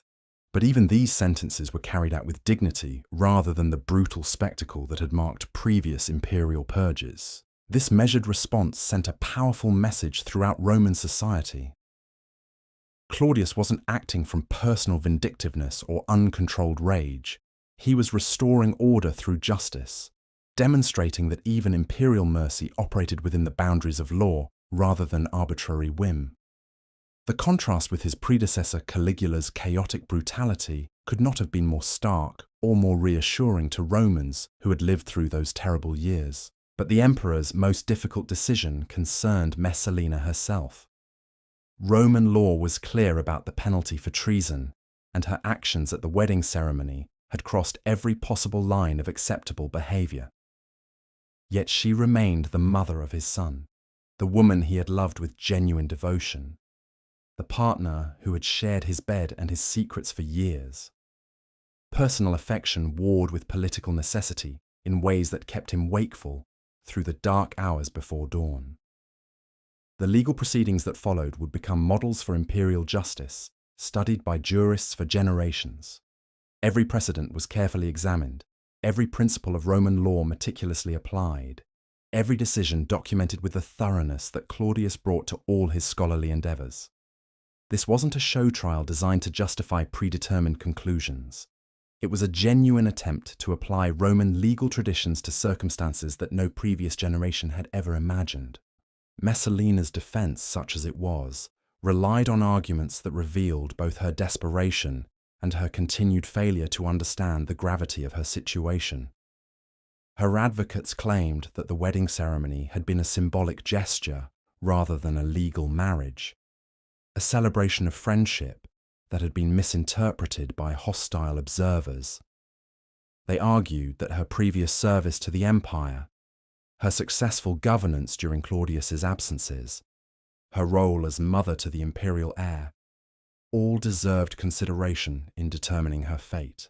But the evidence was overwhelming, the witnesses numerous, the implications undeniable. The documentation that Narcissus had compiled over years of careful observation painted a picture of systematic deception and escalating transgression that made denial impossible. Most damning of all was Messalina's own behaviour at the wedding, her obvious joy in the ceremony, her public acknowledgement of Silius as her husband while remaining married to the emperor. The trial's most dramatic moment came when Messalina herself was brought before the court. Even in chains, even facing certain death, she retained the bearing that had made her the most compelling woman in Rome. Her beauty remained undiminished, her intelligence undimmed, her charisma still powerful enough to make even her accusers pause and consider the magnitude of what they were destroying. She spoke in her own defense with eloquence that reminded everyone present why she had wielded such influence for so many years. Her voice carried the authority of someone accustomed to command, the passion of someone fighting for her life, the desperation of someone who finally understood that her remarkable run of success had reached its end. She didn't deny the facts of her case, but attempted to reframe them, to present her actions as service to Rome rather than betrayal of it. Her argument was sophisticated, almost compelling in its audacity. She claimed that her marriage to Silius had been motivated by political necessity rather than personal desire. Claudius was aging, she argued, and the succession needed to be secured through alliances that would ensure stability after his death. Her relationship with Silius represented an attempt to bind the old senatorial families to the imperial cause, creating unity through marriage rather than division through suspicion. Furthermore, she contended that her administrative activities during Claudius's absences had been essential for maintaining imperial effectiveness. The empire was too vast, too complex for any single ruler to manage effectively. Her shadow government had filled crucial gaps, resolved important disputes, maintained stability in ways that formal channels could not have achieved. Rather than usurping authority, she had been exercising it on behalf of an emperor too busy with other responsibilities to handle every detail personally. Most provocatively, she suggested that her actions had actually strengthened rather than weakened imperial power. By demonstrating that capable women could contribute to governance, by showing that marriage alliances could serve political purposes, by proving that unconventional approaches could yield effective results, she had expanded the toolkit available to future emperors. Her innovations, rather than threatening traditional structures, had enhanced them by revealing new possibilities for imperial administration. The courtroom listened in fascination to arguments that challenged basic assumptions about gender, power, and imperial authority. Even those who condemned her actions had to acknowledge the intelligence behind them, the strategic thinking that had guided her choices, the genuine achievements that complicated any simple narrative of treachery and excess. This wasn't a common criminal motivated by greed or spite. This was a political innovator whose vision had exceeded the boundaries that Roman society was prepared to accept. But eloquence couldn't overcome evidence, and vision couldn't excuse treason. The court's verdict was never in doubt, though the reasoning behind it revealed important principles about the limits of imperial power and the requirements of Roman law. Messalina's fate was sealed not just by her actions, but by the precedent that those actions would set if allowed to stand unpunished. The judges emphasized that Roman marriage was a sacred institution that couldn't be redefined to accommodate political convenience or personal preference. The Empress household served as a model for all Roman families, and corruption at the imperial level threatened the moral foundations of the entire empire. Most crucially, the concentration of power in any single individual, regardless of their capabilities or intentions, violated the balance of authorities that had sustained Roman civilization for centuries. These principles transcended personal considerations or even political expediency. They reflected deep convictions about the nature of Roman society, the relationship between individual ambition and collective welfare, the boundaries that even the most powerful people could not cross without destroying the system that had elevated them. Messalina's punishment would serve not just as retribution for her specific crimes, but as a warning to future generations about the consequences of exceeding those boundaries. The sentence, when it came, surprised no one who understood Roman law, but its implementation revealed Claudius's continued struggle between justice and mercy. Death was inevitable, but the emperor granted his wife the dignity of choosing her manner of departure. She could face execution with the courage expected of a Roman noble, or she could take her own life in privacy, sparing herself and her family the public spectacle of imperial retribution. This final gesture of consideration reflected the complex emotions that continued to war within Claudius. He could condemn her actions while still remembering the woman he had loved. He could uphold Roman law while acknowledging the genuine feelings that had once bound them together. Most importantly, he could demonstrate that imperial justice operated through principle rather than personal vindictiveness, that even the most serious crimes could be punished with dignity intact. Messalina's response to this offer revealed the character that had driven her extraordinary rise and precipitated her catastrophic fall. She rejected the opportunity for private suicide, choosing instead to face death publicly, defiantly, in a manner that would force Rome to confront the full implications of what they were destroying.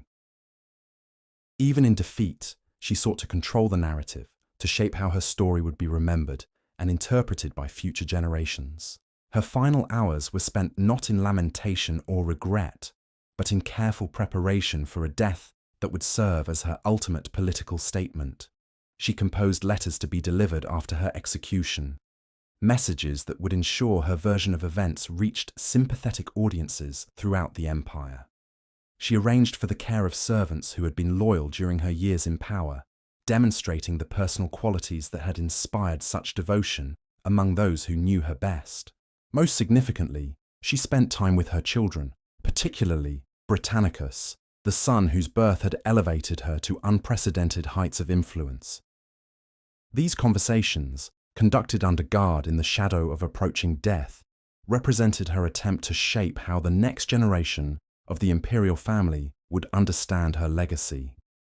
She wanted them to see her not as a criminal who had betrayed their father, but as a woman who had dared to envision new possibilities for Roman civilization. The execution itself, when it finally came, was conducted with the formal precision that marked all imperial ceremonies. Messalina faced her fate with composure that impressed even her enemies, speaking final words that would be debated by historians for centuries to come. She died as she had lived her final years, boldly, dramatically, in a manner designed to force observers to confront uncomfortable questions about power, gender, and the nature of Roman society itself. Her death marked the end of the most extraordinary political career in Roman history, but it also marked the beginning of a different kind of influence. The questions she had raised, the boundaries she had challenged, the precedents she had set, all survived her physical destruction. Future empresses would remember her example, both as inspiration and warning. Future emperors would grapple with the administrative innovations she had pioneered. Future historians would struggle to separate the woman from the legend, the achievements from the crimes, the revolutionary vision from the tragic overreach.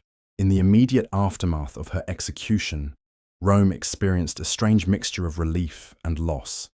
The impossible situation that had developed during her final years was resolved, but the resolution came at the cost of destroying someone whose intelligence, charisma, and political skills had genuinely impressed those who observed them firsthand. The empire was safer without her, but it was also diminished by her absence, deprived of a voice that had articulated possibilities most Romans had never imagined. Claudius himself, having demonstrated the resolve necessary to eliminate the greatest threat to his reign, now faced the equally challenging task of rebuilding trust and stability in the imperial system. The network of relationships, obligations, and innovations that Messalina had created couldn't simply be dismantled overnight. Many of her administrative reforms had proved effective and would need to be continued under different leadership. Many of her supporters retained their positions and would need to be managed carefully to prevent future conspiracies. Most importantly, the emperor had to address the broader questions that his wife's career had raised about the nature of imperial power itself. Her success in exercising authority, even through unofficial channels, had demonstrated both the potential for expanding imperial effectiveness and the dangers of concentrating too much influence in any single individual. Future arrangements would need to balance these considerations, creating systems that could benefit from capable advisors, while preventing the emergence of another shadow government. The solutions that emerged from this period of reconstruction would influence Roman imperial administration for generations. New protocols were established for managing imperial correspondence and appointments. Formal roles were created for imperial family members that provided meaningful responsibilities while maintaining clear boundaries. Most significantly, systems of oversight and accountability were strengthened to ensure that no future empress could accumulate the kind of unchecked influence that had made Messalina so dangerous. These institutional changes represented Claudius's most important legacy, more significant even than his military conquests or public works projects. By learning from the crisis that had nearly destroyed his reign, by adapting imperial structures to address weaknesses that Messalina had exploited, he created a more resilient form of government that could better withstand future challenges. The woman who had threatened to tear down the imperial system had ultimately contributed to making it stronger, though at the cost of her own life and the lives of everyone who had followed her too far into uncharted territory. As autumn deepened into winter, as Rome adjusted to the absence of its most compelling and controversial figure, as the machinery of imperial government continued its eternal work of maintaining order across a vast and diverse empire, the city began to process the extraordinary events that had shaken its foundations. The story of Messalina would become legend, retold and reinterpreted by each generation, according to their own understanding of power, ambition, and the eternal tension between individual desire and collective responsibility. But for now, in those quiet months following her death, Rome simply tried to understand what had happened and what it meant for the future. The woman who had challenged every assumption about what was possible had been defeated, but the questions she had raised remained unanswered, waiting for future generations to grapple with the eternal dilemmas of leadership, innovation, and the price of pushing boundaries too far, too fast, in a world not ready for such revolutionary change. The months that followed Messalina's execution revealed something remarkable about the nature of power in ancient Rome. While the Empress was gone, the systems she had influenced continued to function. But now they operated with a strange emptiness at their center, like a musical ensemble missing its lead performer. The administrative innovations she had pioneered didn't simply vanish with her death. They had become too useful, too embedded in the daily operations of imperial government to abandon entirely. Claudius found himself in the peculiar position of having to manage the legacy of someone whose actions had nearly destroyed him. The shadow government Messalina had created couldn't be dismantled overnight without causing chaos. Yet allowing it to continue unchanged would risk creating another power center that might challenge imperial authority. The solution required a delicate balance between preserving what worked while ensuring no single individual could again accumulate such dangerous influence. The emperor's approach revealed political wisdom that surprised even his closest advisors. Rather than destroying Messalina's innovations entirely, he began a systematic process of institutionalizing them. The informal networks she had used to gather information became official intelligence services. The personal relationships she had cultivated with provincial governors were transformed into formal diplomatic channels. Most importantly, the administrative efficiency she had brought to imperial decision-making was preserved through new bureaucratic structures that distributed responsibility among multiple officials rather than concentrating it in any single person. This transformation process took months to complete and required navigating countless political sensitivities. Many of Messalina's former associates remained in positions of influence, their loyalties uncertain, their knowledge of imperial secrets making them both valuable and dangerous. Some had genuinely supported her vision of expanded female participation in governance. Others had simply recognized her power and acted accordingly. A few had been coerced into cooperation through threats or blackmail. Each case required individual assessment and careful handling to prevent the emergence of organized resistance to the new arrangements. Perhaps most challenging was the question of how to handle the precedents Messalina had established. Her public appearances at Senate meetings, her involvement in military planning, her role in judicial decisions, all of these activities had created expectations about imperial family participation in governance that couldn't simply be ignored. Future empresses would naturally compare their roles to hers, potentially creating pressure for similar levels of involvement that might prove equally destabilizing. The solution Claudius developed was characteristically scholarly in its attention to historical precedent and legal principle. He commissioned a comprehensive review of Roman traditions regarding women's roles in public life, seeking examples from the Republic and early Empire that might provide guidance for future arrangements.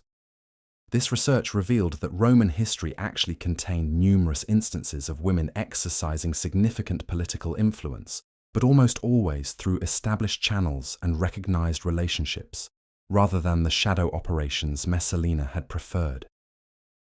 Using these historical examples, Claudius began creating formal roles for imperial women that would channel their ambitions and abilities in constructive directions, while preventing the accumulation of unchecked power. The Empress would have official responsibilities for certain aspects of palace administration, charitable activities, and diplomatic reception of foreign dignitaries. These duties carried real authority, but operated within clearly defined boundaries that prevented expansion into areas reserved for the emperor himself. More significantly, these new arrangements included oversight mechanisms designed to prevent future abuses. Imperial family members would be required to report their activities to designated officials. Financial transactions above certain amounts needed imperial approval. Most importantly, any attempt to establish independent communication channels with provincial governors or military commanders would be considered treasonous by definition, removing the ambiguity that Messalina had exploited so effectively. The implementation of these reforms required extraordinary tact, as they affected not just the imperial family, but the entire Roman elite who had become accustomed to Messalina's unconventional approach to governance. Senators who had grown used to receiving guidance from the Empress suddenly found themselves dealing exclusively with imperial freedmen and official secretaries. Wealthy citizens who had cultivated relationships with her inner circle discovered that their carefully built networks of influence had become worthless overnight. This disruption created opportunities for new players to emerge in Roman politics. Individuals who had been excluded from Messalina's circles but possessed the skills and ambition to serve the imperial administration effectively. Claudius proved remarkably adept at identifying and promoting such talent, gradually building a new governing coalition that owed its advancement to him personally, rather than to his deceased wife's patronage. The process wasn't without its casualties. Some of Messalina's most committed supporters found themselves unable to adapt to the new arrangements, their careers ending in disgrace or exile.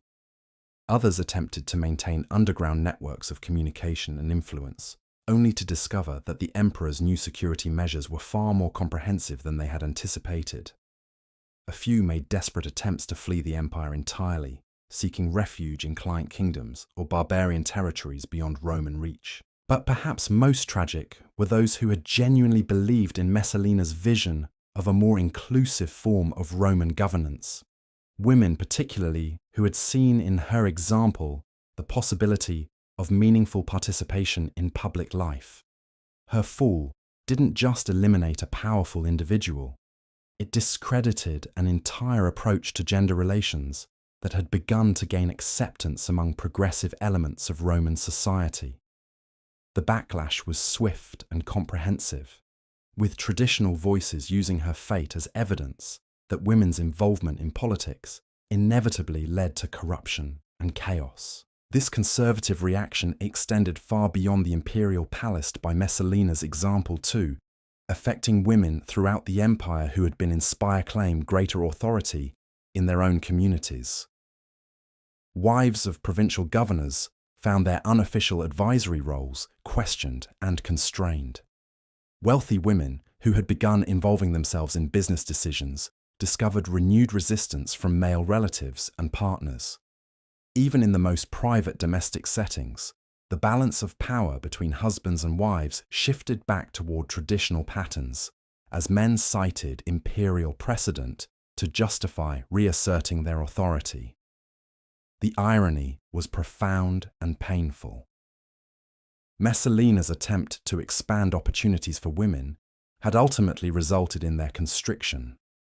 Her dramatic rise and fall had provided ammunition for those who argued that female ambition was inherently dangerous, that traditional limitations existed for sound reasons, that innovation in gender relations threatened the stability of civilization itself. The very boldness that had made her extraordinary also made her example toxic for other women seeking more modest advances in their own lives. Yet even as the immediate backlash constrained women's opportunities, Messalina's legacy continued to influence Roman thought in subtler ways. The administrative innovations she had pioneered proved so effective that they couldn't be abandoned entirely. The intelligence network she had created continued to provide valuable information about potential threats to imperial security. Most importantly, the precedent she had established for imperial family involvement in governance, even within newly defined limits, created opportunities that future empresses would gradually expand through careful precedent and patient advocacy. The process of rebuilding imperial administration also revealed the extent to which Messalina's influence had shaped Roman governance during her years of power. Documents discovered after her death showed that she had been involved in far more decisions than even her critics had realized. Provincial appointments, military promotions, judicial verdicts, economic policies, all bore traces of her involvement. Suggestions she had made, modifications she had proposed, alternatives she had recommended. This documentation created both problems and opportunities for Claudius. On one hand, it provided evidence of how thoroughly his authority had been compromised, how many supposedly imperial decisions had actually originated with his wife. On the other hand, it offered insights into governance approaches that had proved effective.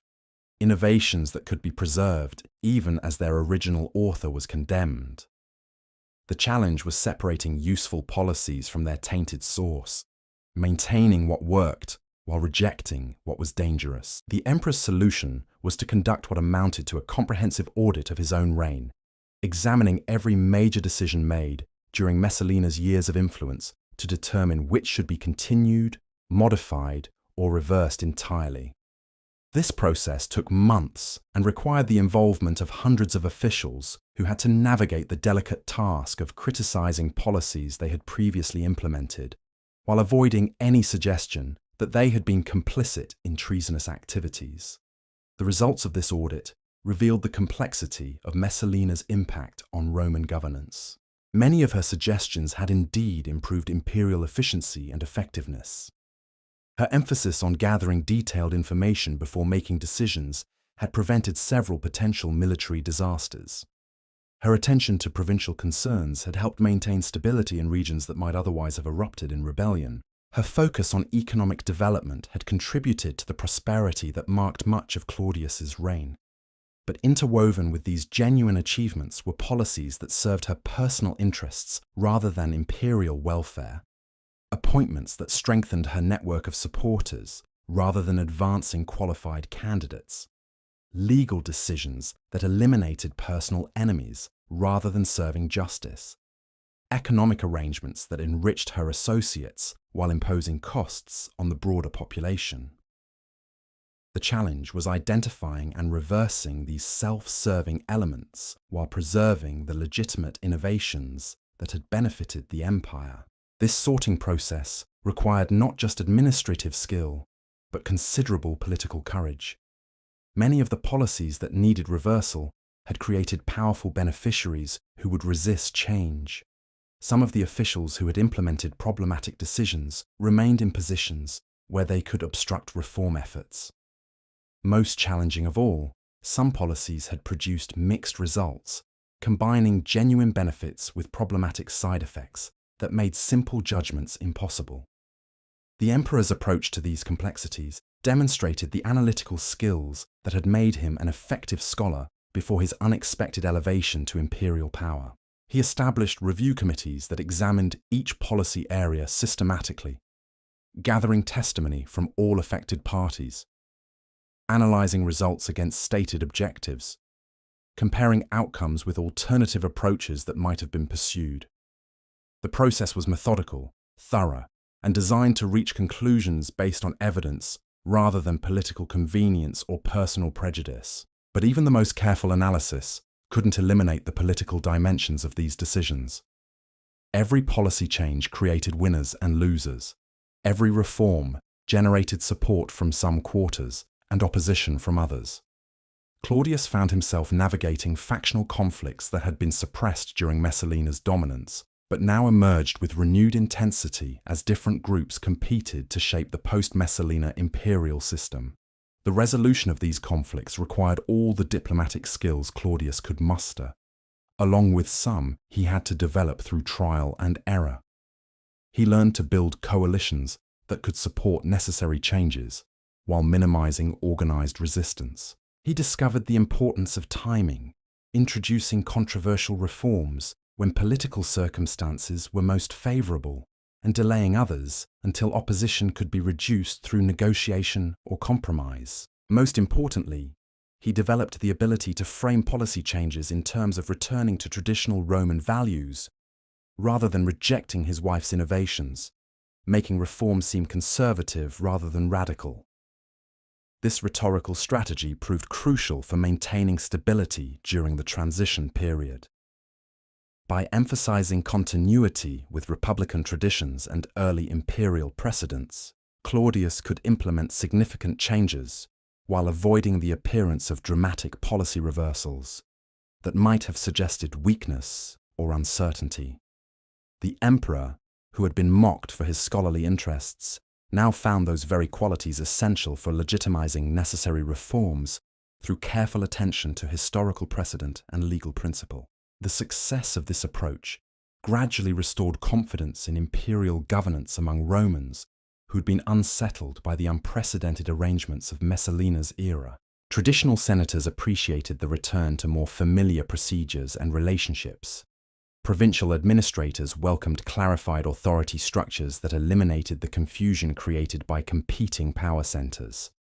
Even common citizens benefited from improved consistency in policy implementation, as the informal networks that had sometimes subverted official decisions were replaced by more predictable institutional arrangements. But perhaps most significantly, the careful manner in which these transitions were managed helped prevent the kind of violent upheaval that had often accompanied major political changes in Roman history. By preserving what worked while reforming what was problematic, by respecting legitimate interests while eliminating abusive practices, by maintaining stability while implementing necessary changes, Claudius demonstrated that even dramatic political crises could be resolved through patient, methodical governance rather than purges and executions. This example would influence Roman imperial practice for generations, establishing precedents for managing transitions that future emperors would adapt to their own circumstances. The institutional arrangements developed during this period created more resilient systems of governance that could better withstand future challenges while maintaining the flexibility needed to respond to changing conditions throughout the vast Roman Empire. As winter gave way to spring, as the immediate crisis of Messalina's fall receded into memory, as new patterns of imperial administration became established routine, Rome began to process the deeper implications of what had occurred. The woman who had challenged every assumption about female capability and imperial authority was gone, but the questions she had raised about power, gender, and governance would continue to influence Roman thought for centuries to come. Her story became a cautionary tale told to young women about the dangers of ambition unchecked by wisdom, but it also served as proof that women could excel in political leadership when given the opportunity. Her administrative innovations were condemned as examples of improper female interference in masculine domains, but they were also quietly adopted and continued by officials who recognized their practical value. Her fate was cited as evidence that traditional limitations existed for sound reasons, but it also demonstrated that those limitations could be transcended by individuals with sufficient intelligence, determination, and skill. The complexity of this legacy reflected the complexity of Messalina herself, a figure who defied simple categorization as either hero or villain, visionary or destroyer, victim or perpetrator. She had been all of these things at different times and in different contexts, making her story a mirror in which Romans could see reflected their own struggles with the eternal tensions between stability and change, tradition and innovation, collective welfare and individual ambition. The empire she had helped to govern continued its ancient rhythms of expansion and administration, trade and taxation, war and diplomacy. But it did so with a deeper understanding of both the possibilities and the dangers inherent in concentrated power, a more sophisticated awareness of the need for institutional safeguards, and a grudging recognition that even the most cherished traditions might need to evolve to meet the challenges of an ever-changing world. In the quiet gardens where she had once walked, in the palaces where she had held court, in the Senate chambers where she had wielded influence, her absence was palpable, but not absolute.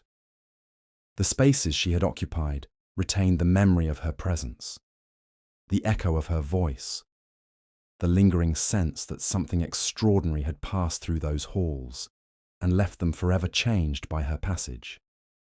And yet, for all the institutional reforms and careful transitions, one question haunted the corridors of the Palatine Hill like a restless spirit. What had driven Messalina to push so far beyond every boundary that even her extraordinary power couldn't protect her? The answer lay not in the grand political strategies or the calculated moves that marked her public career, but in something far more human and infinitely more tragic. Those who had known her in her final months spoke of a woman consumed by a hunger that seemed to grow with every feeding. Each successful manipulation, each eliminated rival, each boundary crossed, had only intensified her appetite for more. The teenage bride who had once trembled at the thought of displeasing Claudius had evolved into someone who believed that rules were merely suggestions, that traditions existed only until she chose to ignore them, that power was a river with no banks. But power, as every Roman understood, was also a drug, and like all intoxicating substances, it demanded ever-increasing doses to produce the same euphoric effects. The influence that had once thrilled Messalina with its novelty became routine, expected, insufficient. The fear she inspired in senators and nobles transformed from a tool into an addiction, something she craved not for its practical benefits, but for the pure rush of watching powerful men bend to her will. This psychological transformation had been gradual, almost imperceptible to those who observed it daily. Friends noticed that she laughed differently at her victories, with a sound that carried less joy and more hunger.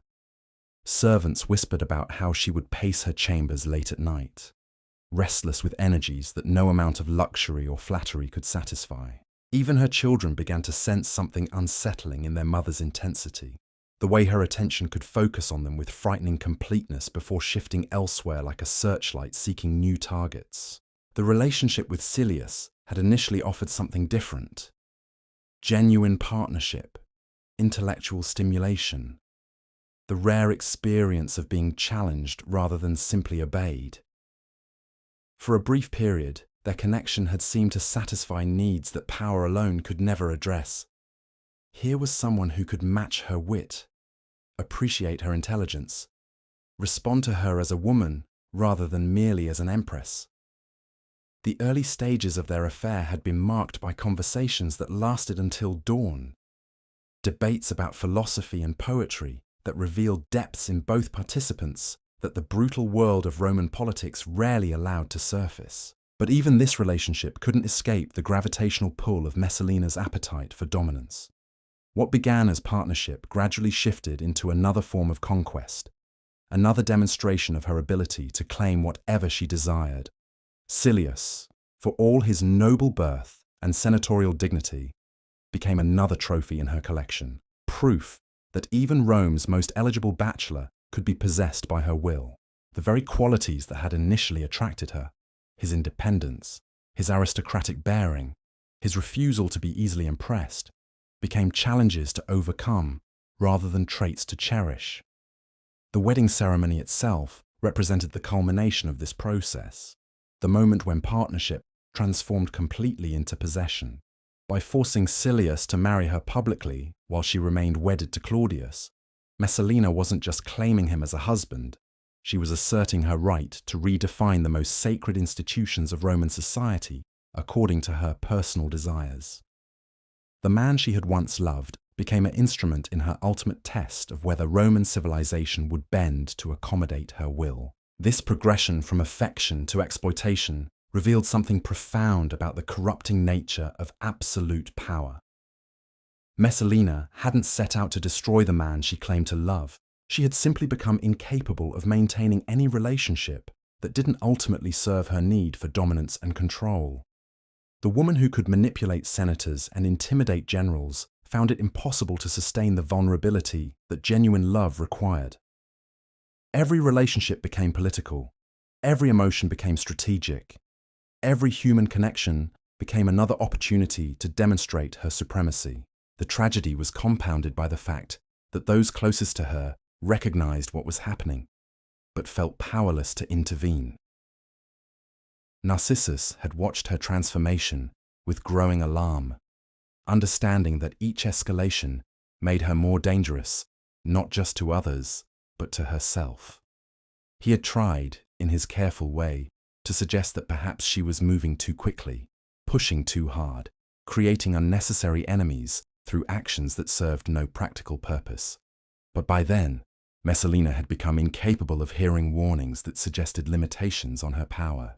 Her servants, too, had noticed the changes.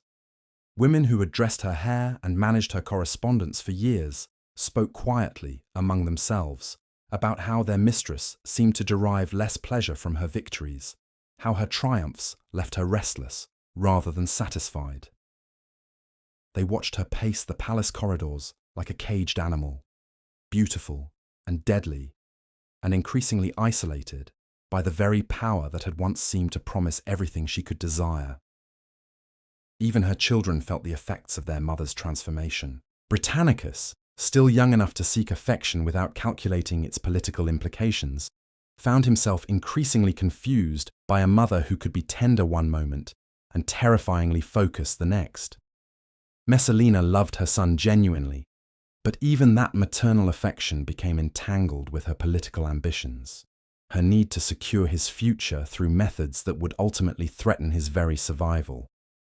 The psychological isolation that accompanied her rise created a feedback loop that accelerated her descent into dangerous territory, cut off from genuine human connection by her own inability to trust or be vulnerable. Surrounded by people who feared her too much to offer honest counsel, intoxicated by power that seemed to validate every choice she made, Messalina lost the ability to recognize when she was approaching the point of no return.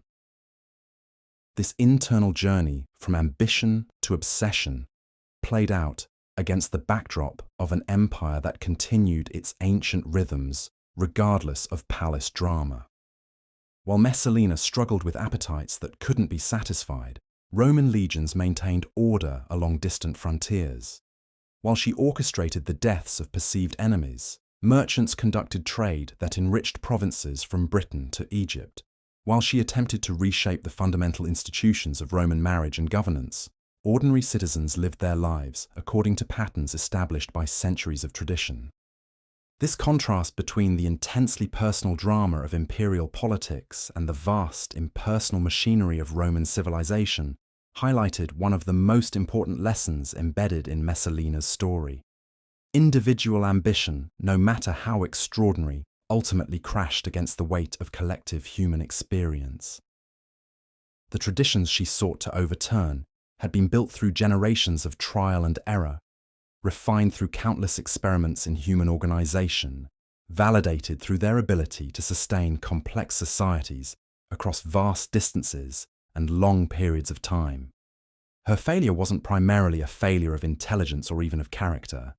It was a failure to understand the difference between personal power and institutional authority. She had confused her ability to influence events with the right to reshape civilization itself. The woman who could eliminate senators and manipulate emperors discovered too late that some boundaries existed not as arbitrary restrictions, but as essential foundations that couldn't be removed without causing the entire structure to collapse. This realization came to her only in her final hours, as she faced the consequences of choices that had seemed inevitable at the time she made them. The woman who had believed herself capable of transcending every limitation found herself reduced to the same mortality that claimed all Romans regardless of their power or achievements. The Empress, who had redefined the possible, discovered that possibility itself had limits that even her remarkable will couldn't overcome. But perhaps the most poignant aspect of her final moments was the recognition that flickered across her features as she faced execution. Not regret for her ambitions or shame at her transgressions, but a kind of bewildered surprise that the rules had applied to her after all. She had lived so long in the rarefied atmosphere of absolute power that the return to ordinary human vulnerability came as a shock rather than an expected consequence. The witnesses to her death would remember that expression for years afterward, the way understanding dawned across her face like sunlight breaking through clouds. Here was someone who had spent years believing that intelligence, beauty, and determination could overcome any obstacle, discovering in her final moments that some forces were stronger than individual will. The empire she had sought to remake according to her vision would continue long after her voice was silenced, shaped by currents far deeper and more persistent than any single person could redirect. Her execution, conducted with the formal dignity that Roman law required, became a ritual of restoration as much as punishment. By enforcing the ultimate penalty against someone who had seemed untouchable, the imperial system demonstrated its own resilience, its ability to maintain essential boundaries even when challenged by the most extraordinary individuals. The ceremony itself, witnessed by officials who had once trembled at her displeasure, served notice that Roman civilization would endure regardless of who rose or fell within its structures. Yet even as Messalina's death restored a certain equilibrium to imperial politics, it also marked the end of an era that had briefly expanded the boundaries of what Romans considered possible.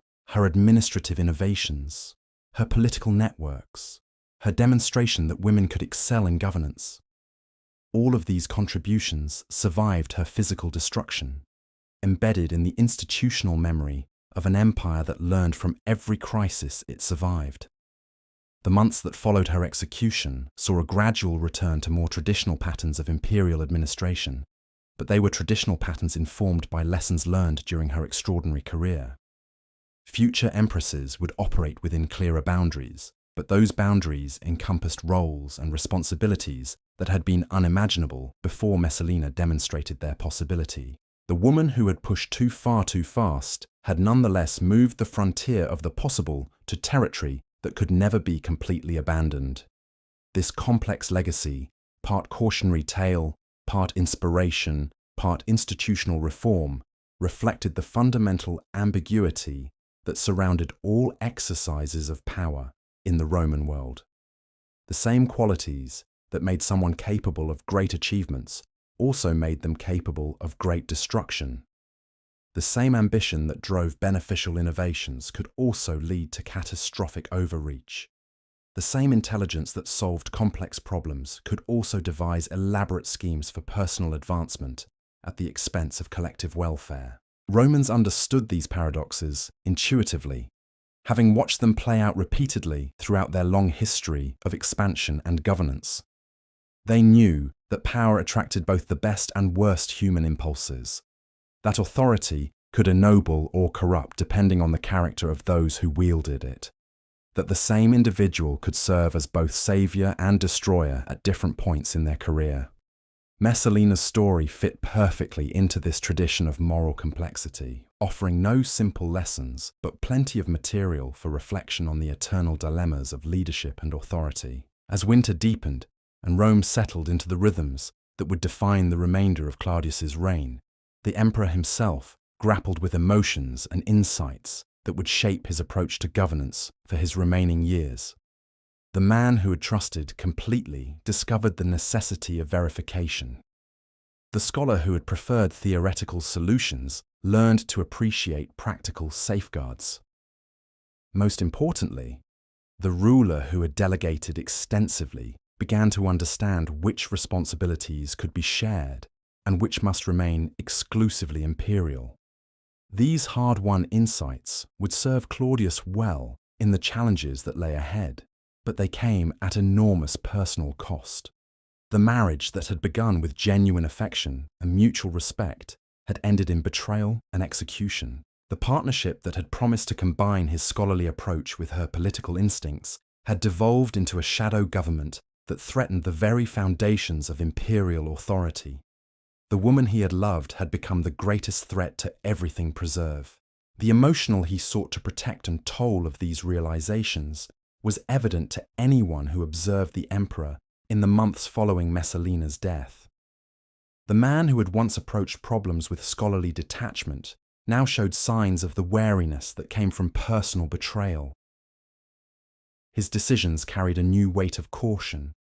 His trust was extended more carefully.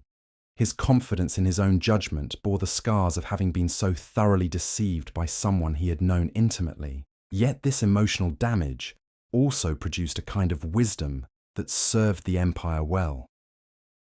The emperor who had learned to doubt his own perceptions became more willing to seek counsel from multiple sources.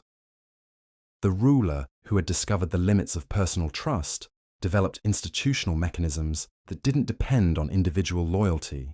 Most importantly, the man who had been forced to confront his own vulnerability created systems of governance that could function effectively even when personal relationships failed. These developments represented Claudius's most important contribution to Roman imperial tradition, not his military conquests or public works projects, but his demonstration that effective leadership could emerge from personal crisis.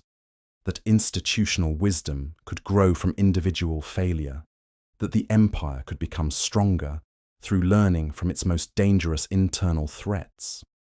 The woman who had nearly destroyed his reign had ultimately taught him lessons that made him a more effective ruler and Rome a more resilient civilization. The irony was profound and would not be lost on future historians who studied this period.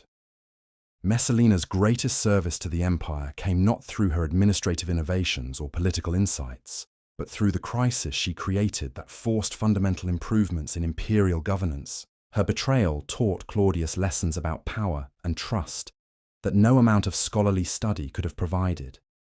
Her ambition revealed vulnerabilities in the imperial system that might otherwise have remained hidden until exploited by even more dangerous enemies. In this sense, her tragic end served a purpose that transcended personal punishment or political restoration. It became part of the ongoing education of an empire that grew stronger by learning from every challenge it survived. The woman who had sought to reshape Roman civilization according to her personal vision had indeed changed it, but through failure rather than success, through destruction rather than creation, through serving as an example of limits that could not be crossed rather than possibilities that could be achieved. This transformation of tragedy into wisdom represented one of the most remarkable aspects of Roman political culture, its ability to extract useful lessons from even the most painful experiences, to find institutional benefits in personal disasters, to turn individual failures into collective learning opportunities. The empire that had executed Messalina for treason would spend generations studying her career for insights into the nature of power, the importance of institutional safeguards, and the eternal tension between innovation and stability that defined all successful civilizations. Her story would be told and retold, interpreted and reinterpreted, used to support arguments both for and against expanded roles for women in public life. Some would cite her administrative successes as proof that gender restrictions served no practical purpose.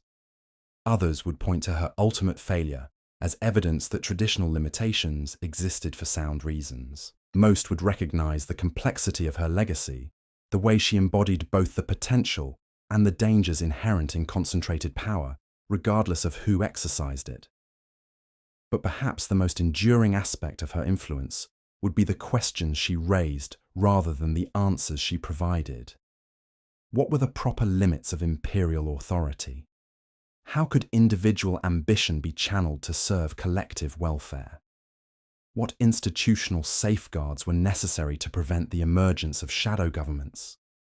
How could the empire benefit from the talents of all its citizens while maintaining the stability that came from established traditions? These questions would occupy Roman political thinkers for centuries, driving innovations in governance that might never have been considered if Messalina's career hadn't revealed their necessity.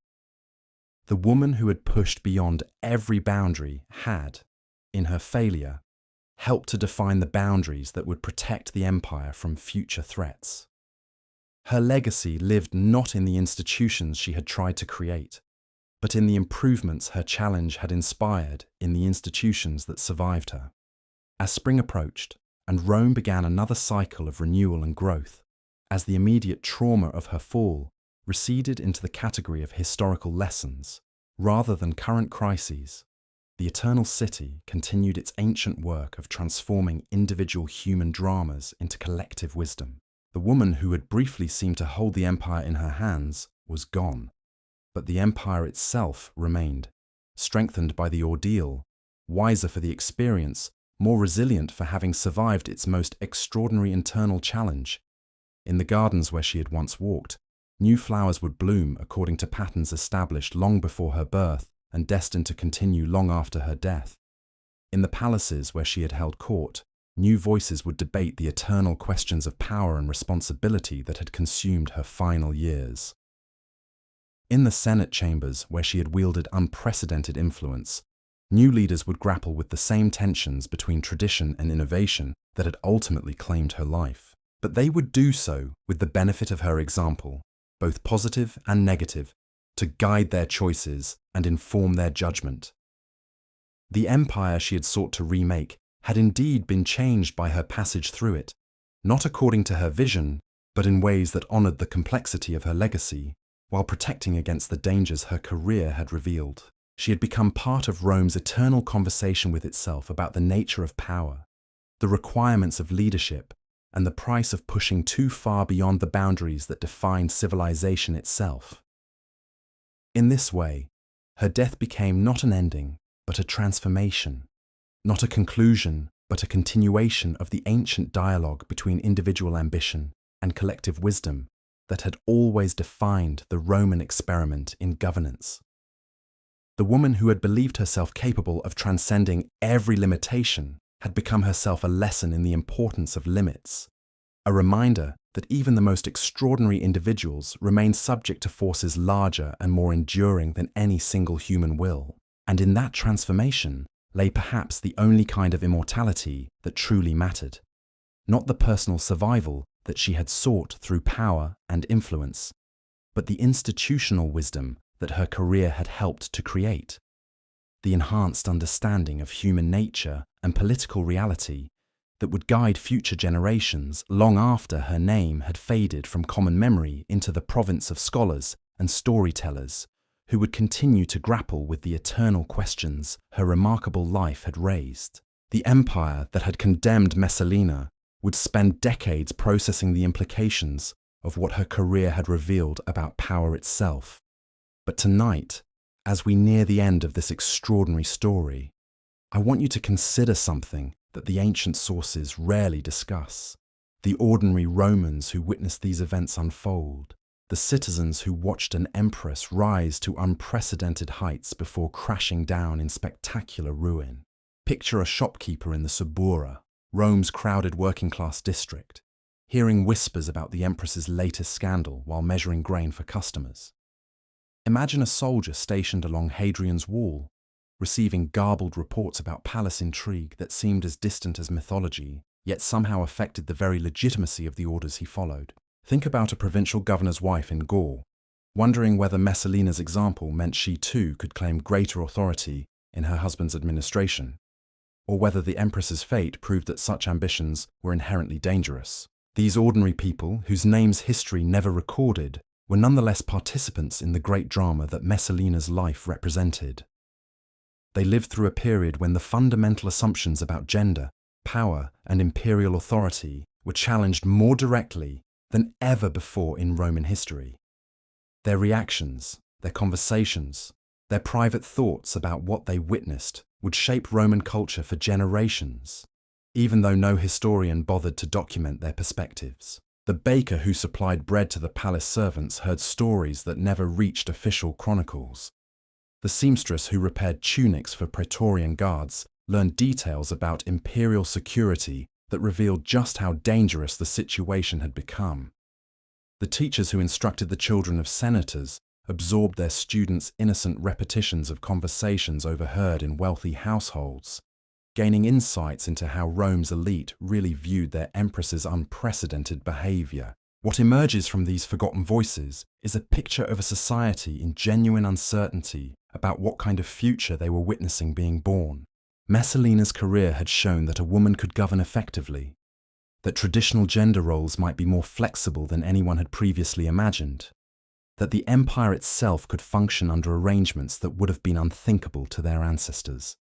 But her downfall demonstrated with equal clarity that such innovations carried enormous risks, that pushing too far beyond established boundaries could destroy even the most powerful individuals. This tension between possibility and danger created a kind of collective anxiety that permeated Roman society during her final months. Citizens found themselves caught between admiration for her achievements and fear of where her ambitions might ultimately lead. They recognized her intelligence and effectiveness, while questioning whether such qualities in a woman might somehow threaten the natural order that had sustained their civilization for centuries. The psychological impact of this uncertainty cannot be overstated. Romans prided themselves on living in a rational, ordered society where laws and traditions provided clear guidance for behavior. Messalina's career had introduced an element of unpredictability that made everyone, from senators to slaves, wonder whether the rules they had always followed might suddenly change without warning. Her ability to eliminate enemies, reward supporters, and reshape policies according to her personal judgment created an atmosphere where traditional protection seemed inadequate, and familiar relationships carried new dangers. This social tension reached its peak during the weeks leading up to her wedding to Silius, when even common citizens could sense that something unprecedented was building. Market conversations carried an undercurrent of nervous excitement, as if people were watching a magnificent building being constructed on a foundation they suspected might not be strong enough to support it. Everyone wanted to witness history in the making, but few were confident about what kind of history they were actually seeing unfold. The wedding itself became a test case for Roman society's capacity to absorb revolutionary change. Those who attended weren't just witnessing a marriage ceremony. They were participating in an experiment to determine whether Roman civilization could expand to accommodate entirely new forms of relationship and authority. The guest list represented a cross-section of imperial society, from ancient senatorial families to newly wealthy merchants, from traditional religious authorities to innovative legal scholars who saw in Messalina's actions the seeds of beneficial reforms. But the very audacity of what they were witnessing also created its own opposition. For every Roman who saw potential in Messalina's innovations, another saw threat to everything they valued about their way of life. Traditional families worried about the example she was setting for their daughters. Conservative religious leaders feared that her violations of marriage law would anger the gods and bring divine punishment upon the entire empire. Military commanders questioned whether they could maintain discipline among troops who might begin to wonder whether all established authorities were equally subject to challenge and overthrow. This polarization of opinion created fault lines that ran through every level of Roman society. Households divided between those who admired the Empress's boldness and those who condemned her recklessness. Business partnerships strained under disagreements about whether her policies helped or hurt their interests. Even religious communities split between progressive voices who saw divine inspiration in her rise and traditionalists who interpreted her success as a test of their faith in established values. The resolution of these tensions through Messalina's execution provided a kind of collective relief, but it was relief tinged with genuine regret for possibilities that would never be explored. Many Romans had been genuinely curious about what kind of society might emerge if women were granted greater roles in public life, if imperial authority could be shared more widely, if innovation were valued more highly than tradition in determining policy. Her fall answered those questions definitively, but in ways that left many citizens wondering what opportunities might have been lost along with the dangers that were averted. The aftermath of her death revealed just how deeply her career had affected Roman thinking about fundamental questions of governance and social organization. Conversations in taverns and bathhouses continued to wrestle with the implications of what they had witnessed. If a woman could govern as effectively as Messalina had demonstrated, why were such opportunities generally denied to half the population? If traditional marriage law could be violated so flagrantly by someone of sufficient power, what did that say about the supposed sacred nature of such institutions? If the emperor himself could be deceived and manipulated so thoroughly by his own wife, how could ordinary citizens trust that their leaders possessed the wisdom necessary to govern effectively? These questions had no easy answers, and their persistence in popular discourse showed that Messalina's impact extended far beyond the immediate political crisis she had created. She had introduced ideas into Roman public consciousness that would continue to influence thought and behavior long after her physical destruction. The woman who had been executed for threatening imperial stability had nonetheless succeeded in expanding the range of possibilities that Romans could imagine for their future development. Perhaps most significantly, her career had demonstrated that exceptional individuals could emerge from unexpected quarters and achieve things that had previously seemed impossible. This realization was both inspiring and terrifying for ordinary citizens, who had been raised to believe that social positions were fixed by birth, tradition, and divine will. If someone like Messalina could rise from relative obscurity to effective co-rule of the known world, what did that say about the potential that might lie dormant in anyone who possessed sufficient ambition and opportunity? This democratization of imperial possibility created new anxieties alongside new hopes. Parents found themselves wondering whether they should encourage their children to aim higher than previous generations had thought appropriate. Teachers debated whether educational curricula should be expanded to prepare students for roles that might not have existed when their own training was designed. Even slaves and freedmen began to reconsider their assumptions about the limits of their own advancement, inspired by the example of someone who had transcended every boundary through sheer force of will and intelligence. The institutional changes that Claudius implemented in response to Messalina's challenge reflected his understanding that her career had revealed genuine flaws in imperial administration that needed correction regardless of personal considerations. The shadow government she had created had proved remarkably effective in many areas, suggesting that the official structures of Roman governance were inadequate for managing an empire of such complexity and scale.